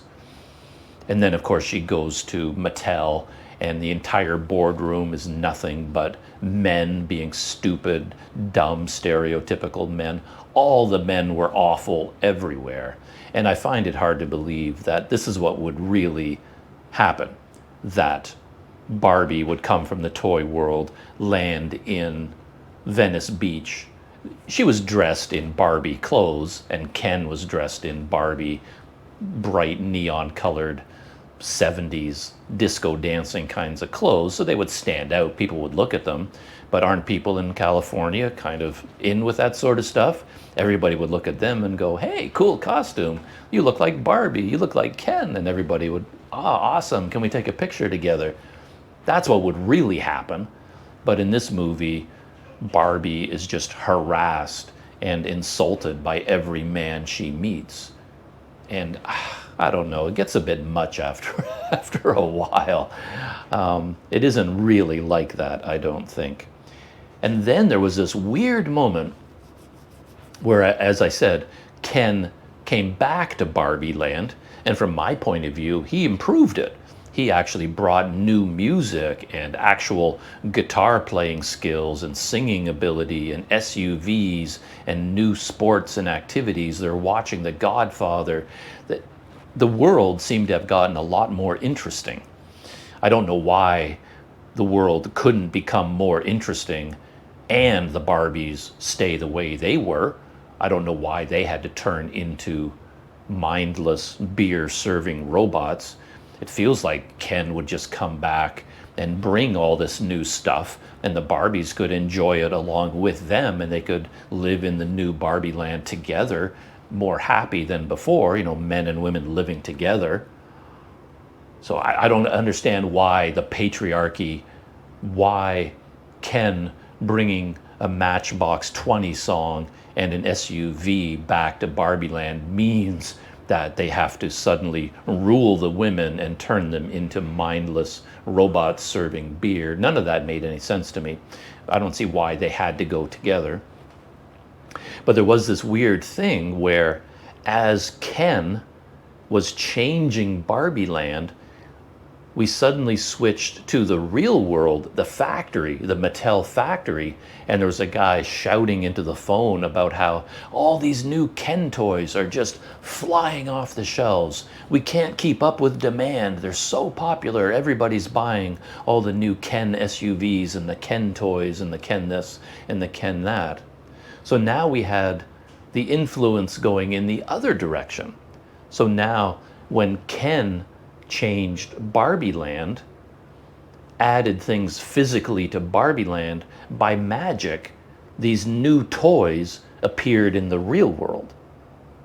So that made no sense to me either. How is that happening? Because up until that point, it was all the toys they make in the real world, they appear in Barbie Land. But now Ken, changing his lifestyle in Barbie Land, he's physically changing the real world, that when he does something in Barbie Land, a new toy appears in Mattel, and Mattel is now making that toy. But how did that happen? So none of the relationships between any of the worlds made any sense. All the themes they started developing, they just abandoned them partway through. They kept changing the rules, changing how things were happening, and nothing really made any sense to me at all. Worst of all, to be honest, I was just bored after a while. It was sort of fun to see Barbie Land at first, all the new toys. The production design was fun. The dance numbers, I guess, were kind of fun. And traveling from one world to the next was kind of fun. And it was really weird that the whole point of the journey, Barbie and Ken going to the real world, they were going from the toy world to the real world, and the real world was quite gritty and realistic. But then when they went to the Mattel toy company, all of the CEO and all of the board directors, everything at Mattel, they were now toy-like. Everything that happened there, they were chasing Barbie around. They were in the weird, goofy, stylized toy land again. Technically, they were in the real world, but at Mattel, all of the characters behaved like toys. The laws of physics didn't apply anymore, for example. So what was going on there? And then Will Ferrell, as the CEO, he traveled back to Barbie Land. I don't know why he went there. I stopped paying attention by that point, to be honest. And he had some big speech at the end, I guess, but I didn't even listen to the speech. I didn't care anymore. But none of that made sense. I didn't like the whole Mattel CEO and board of directors business. I don't like Will Ferrell as an actor, to be honest, so he bugs me every time he's in a movie. So yeah, I don't know what any of that was about, and that was weird. And I was just bored by that point. I wasn't paying attention anymore. So that is my take on the movie Barbie.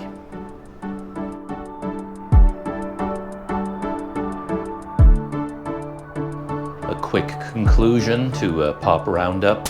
I also watched the latest episode of Constellation. I haven't had very many good things to say about that show, but because of its heavy science fiction quality and all about quantum physics and alternate realities and timelines, I have to watch it. That's right in my wheelhouse.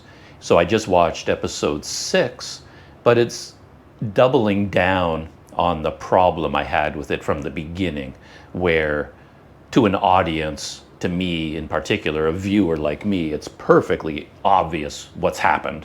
They encountered some sort of weird thing in space, and now people have switched realities. So now you're living in an alternate reality to the one you were living in before. And it's so obvious that it's annoying that the characters in the show are taking so long to figure it out. So it's 5 episodes of these characters just wandering around and being surprised at things. Oh, why is my car blue when it used to be red? Why is there a piano in my house when there never was a piano before? How is it my daughter speaks Swedish when she couldn't before, or she could speak Swedish but now she can't? Everybody is seeing all these changes in their world, and it's taking them 5 episodes of just wandering around in astonishment, and I keep shouting at the screen, figure it out, figure it out.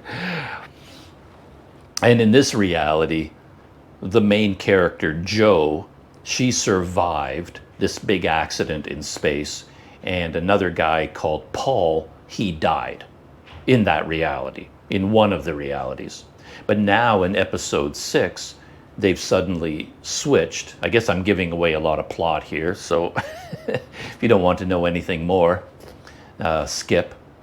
So this is your spoiler alert.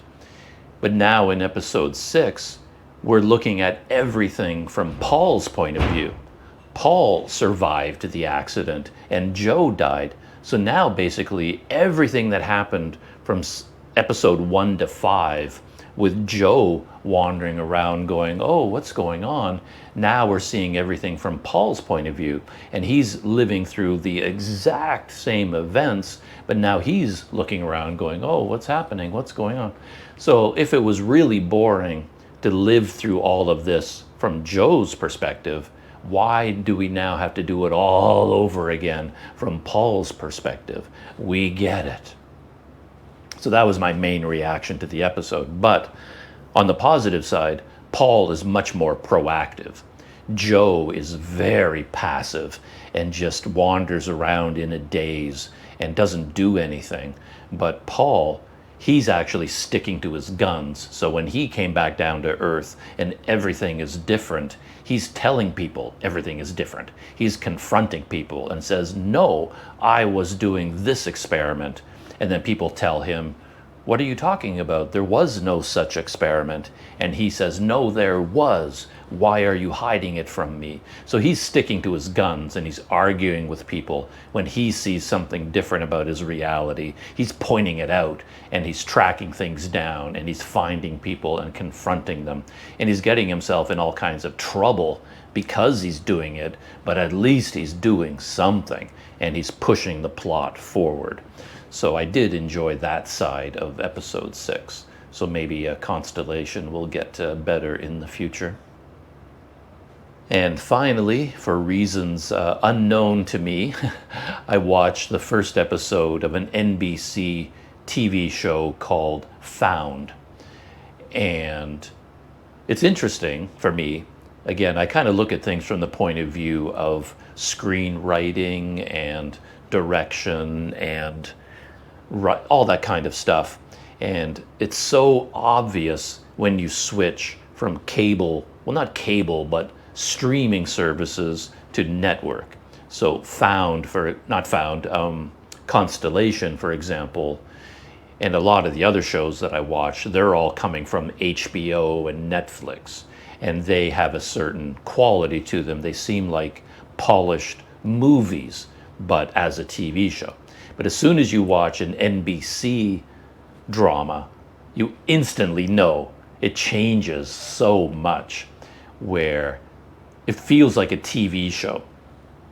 And there's a lot of things that are not good about that. So for example, everybody in Found is gorgeous. Everybody is a supermodel.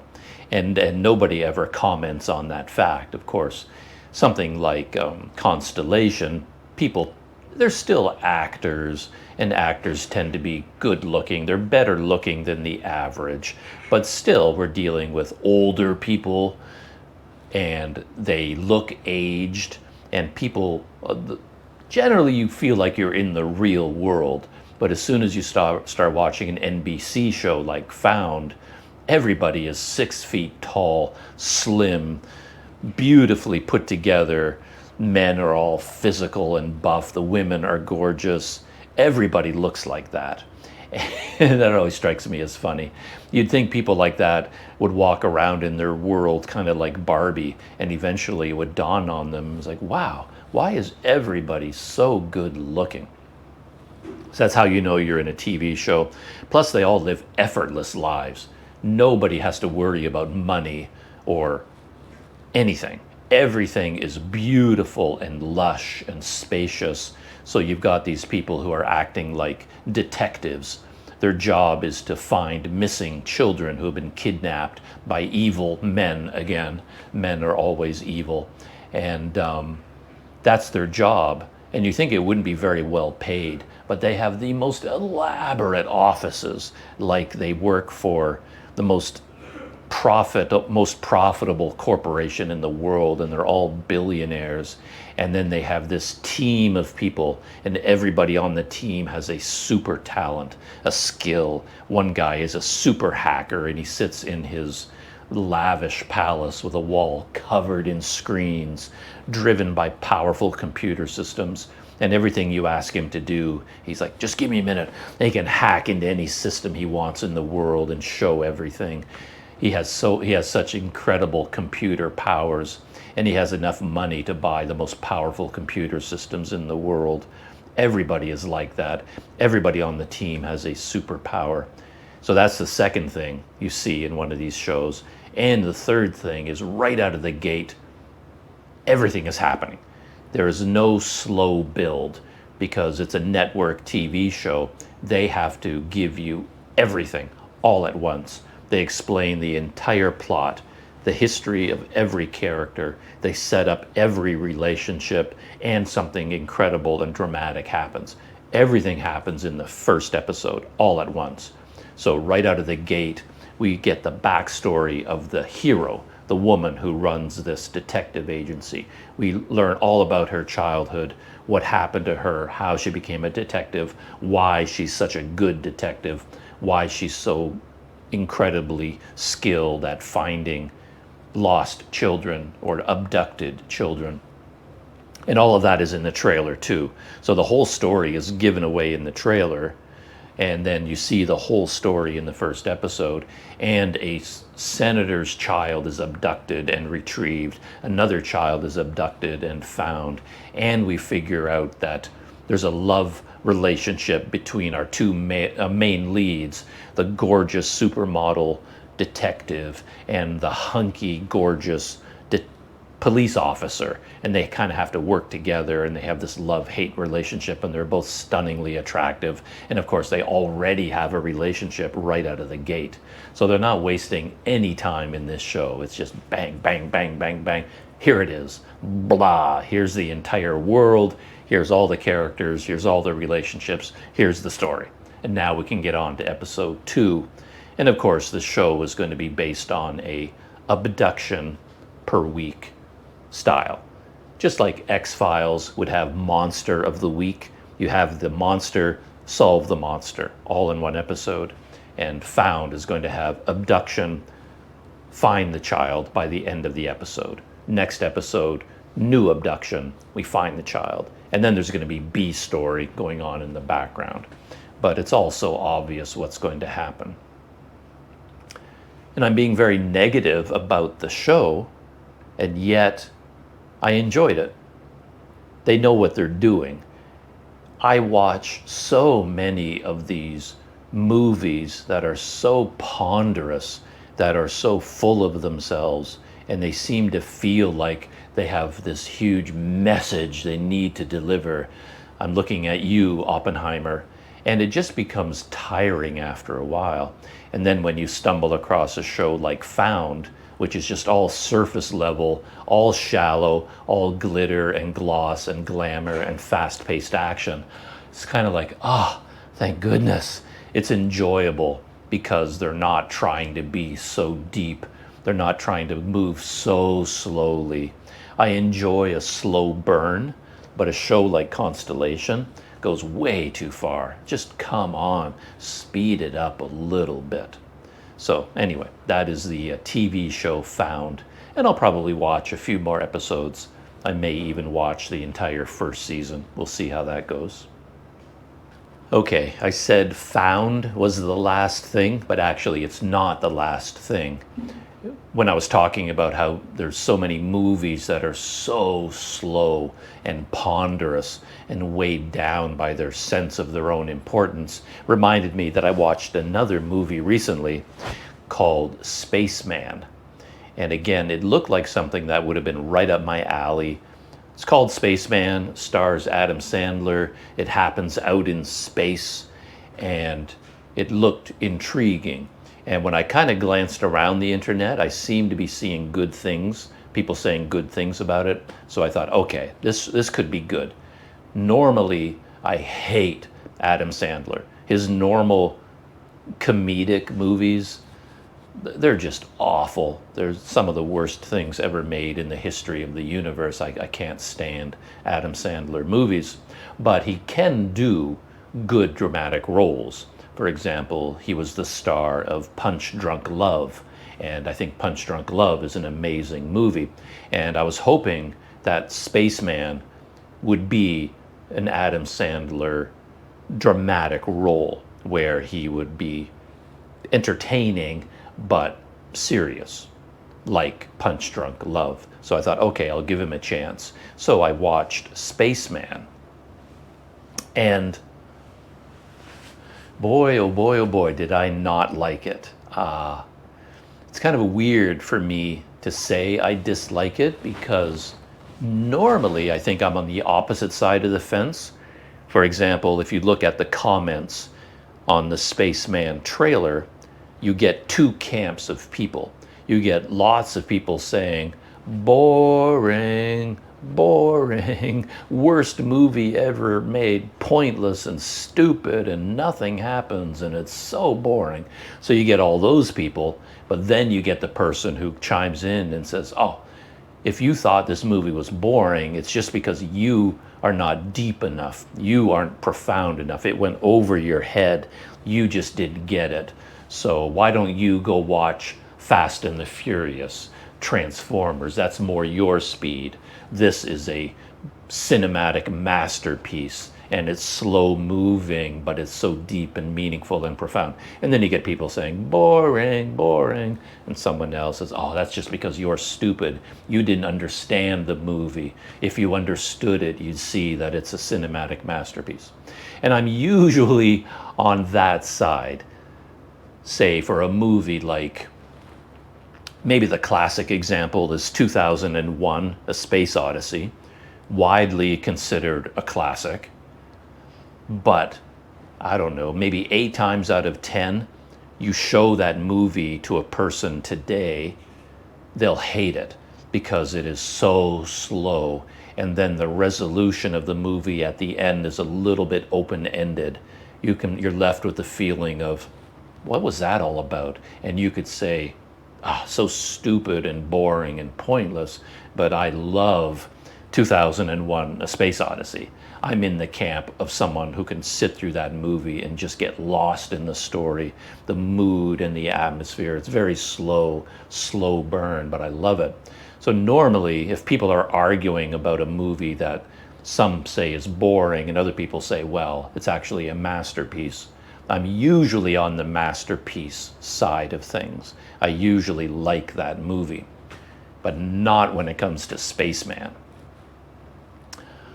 The problem, there's so many problems. I won't go into it in detail. It's too boring to talk about in detail. But the problem for me is that I thought the movie was about a man going into space, coming across a spatial anomaly, encountering an alien, and then having to solve this huge mystery. And yet it wasn't about that. The entire movie was about how sad he was about his relationship with his wife. And then we keep cutting back to his wife on Earth, who, if anything, is even sadder and more depressing and more boring than Adam Sandler is. And he meets this alien who's a telepathic alien, and then he has long, deep conversations with the alien. But instead of the alien helping him discover the wonders of the universe and the spatial anomaly, the meaning of life and time and space, no, this alien is trying to help Adam Sandler fix his marriage. And Adam Sandler is just moping around the spaceship. All he does is mope and mope and mope, and he doesn't care about anything. He's not interested in anything. You'd think you're out there in space, the first human in history to go that far, and you're looking at this spatial anomaly that nobody understands, and you actually meet an alien, and this alien is an ancient being that has the knowledge of the universe at their disposal. You'd think you'd get a little bit excited. You would have a few questions for the alien. Who are you? What are you? What's your name? Where did you come from? How did you get here? Oh, you know about the whole universe? You've been alive for millions of years, or whatever is going on with this alien? You're going to have some questions. You are an astronaut after all. But Adam Sandler just spends the entire runtime of the movie just being mopey and being sad and being obsessed with his boring, insipid, boring, sad wife back on Earth. And I was like, oh, for Pete's sake, this is not what I had signed up for. So I was not a big fan of Spaceman, but admittedly, I wasn't paying a lot of attention. I started watching it, and as soon as I got a feel for where we were going, I kept waiting for the plot to kick in. I kept waiting for Adam Sandler to wake up and quit being so sad. I wanted him to look out the window of his spaceship and see the stars and get excited about something. And yet that never really happened, so I never got kicked into a state of engagement with the movie. So maybe it got better along the way. I may even re-watch it in the future because the alien itself was pretty funky. I don't know whether you see the alien in the trailer, so I don't want to give anything about that away. But it's a pretty funky alien, kind of interesting, and maybe there's something of interest in there. So maybe I didn't give it enough of a chance. But the other thing that bothers me so much, and I talked about this in another behind the scenes video, is that all of these people in movies in extreme situations never seem to understand the reality that they're in. That's not quite what I mean. What I mean is it doesn't make a lot of sense. So for example, as soon as we start watching this movie with Adam Sandler, there's a lot of discussion and a lot of evidence that he's losing his mind from isolation, because it took him, I don't know what it was, 189 days in the spaceship to get to this anomaly. So I don't know if they ever get into this, but maybe for physical reasons to do with fuel and food and air, they could only send one astronaut. So they chose him and they sent him off into space, and he's been by himself for 190 days. So what's that? Just over 6 months alone in the spaceship. And he seems to be cracking up under the strain, under the isolation. He's losing his mind or something. And I don't understand that, because they're astronauts, for one thing.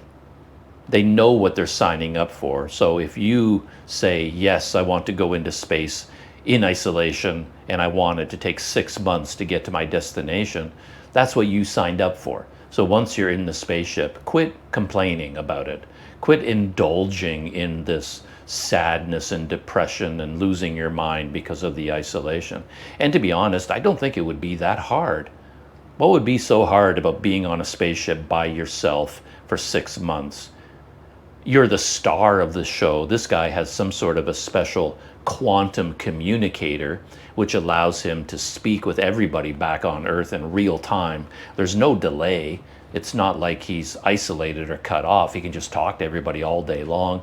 He's got so many things to do on the spaceship, so many experiments to do and testing to do and maintenance to do. And I don't know, he's in the spotlight for 6 months, and how hard would it be?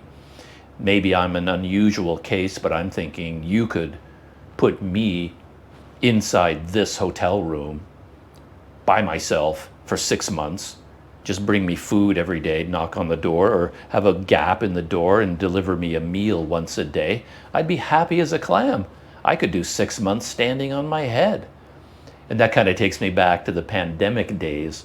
I watched all these YouTube vlogs of people who had to go into isolation for 1 week or 10 days when they got to a new country, and everybody was going on and on about it, how they're losing their minds, and by the time the 10 days are up, they go outside, oh, I thought I was going to go crazy, and that was the hardest thing I've ever done.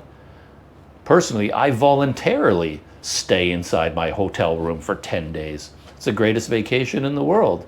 What's so hard about that? And if you're an astronaut going out into space, you're psychologically ready for that, and you should be trained for it. So every time I go into one of these movies and a guy like Adam Sandler is moping and moaning and whining and complaining about being alone on the spaceship for 6 months, I just want to tell him to get over yourself. How hard can it be? And you're an astronaut. Come on. Anyway, I find that very annoying when I see that in a science fiction movie. There's lots of things to do. I'm sure he has books on tape. He's got movies to watch. He's got exercises to do. He'll be fine. And all he does is complain and look sad all the time. So yeah, that is my impression. I wouldn't call it a review because I didn't really watch the whole movie. It's more like an impression of the movie Spaceman. Could be better than I think, but I don't think so. It's probably worse than I think.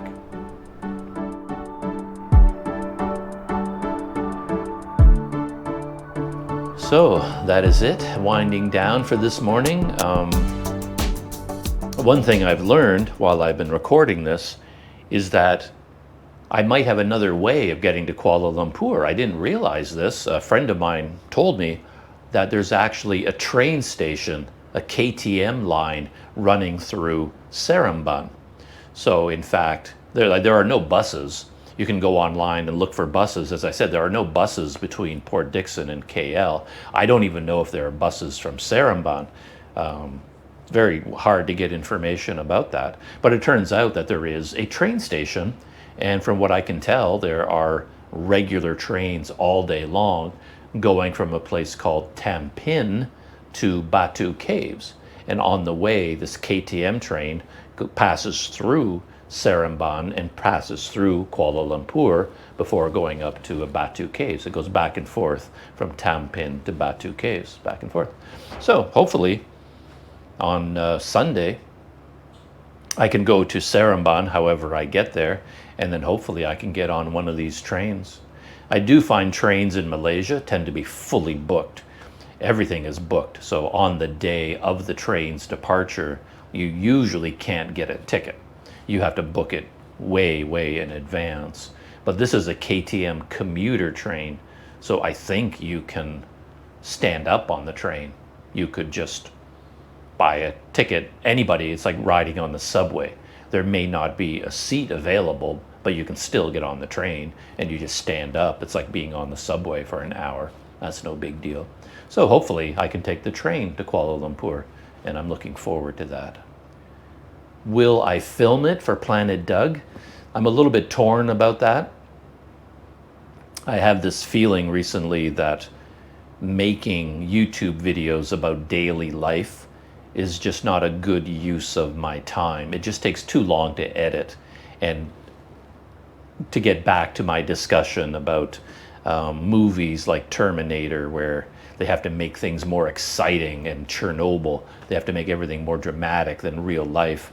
If you make all your YouTube videos about real life, there's not a lot of benefit to doing that. And maybe if you're going to spend a lot of time editing a video, you should save your editing time for when you do something interesting. Go somewhere interesting. And simply traveling from here to KL by KTM train, is that worth making a video about? Probably not, but who knows? It might turn out that I can't resist. I'm sort of addicted to the YouTube lifestyle, so I may end up shooting a video about it. Maybe I'll try to make it a simple video. I'll just shoot with one GoPro. I won't have a chest harness GoPro. I won't do 360 video. I won't do anything fancy. I'll just shoot with one GoPro and just do little clips and record the journey, but do it in a simple way that doesn't take a lot of editing. See how that works out. Maybe. That's just an idea I'm having in my head. So anyway, that's it. A behind the scenes video on a GoPro because of my broken camera. And hopefully next week I can get somebody to look at it and maybe fix it for not that much money. We'll see how that goes. Anyway, that's it. Shutting down, and I'll see you in the next video.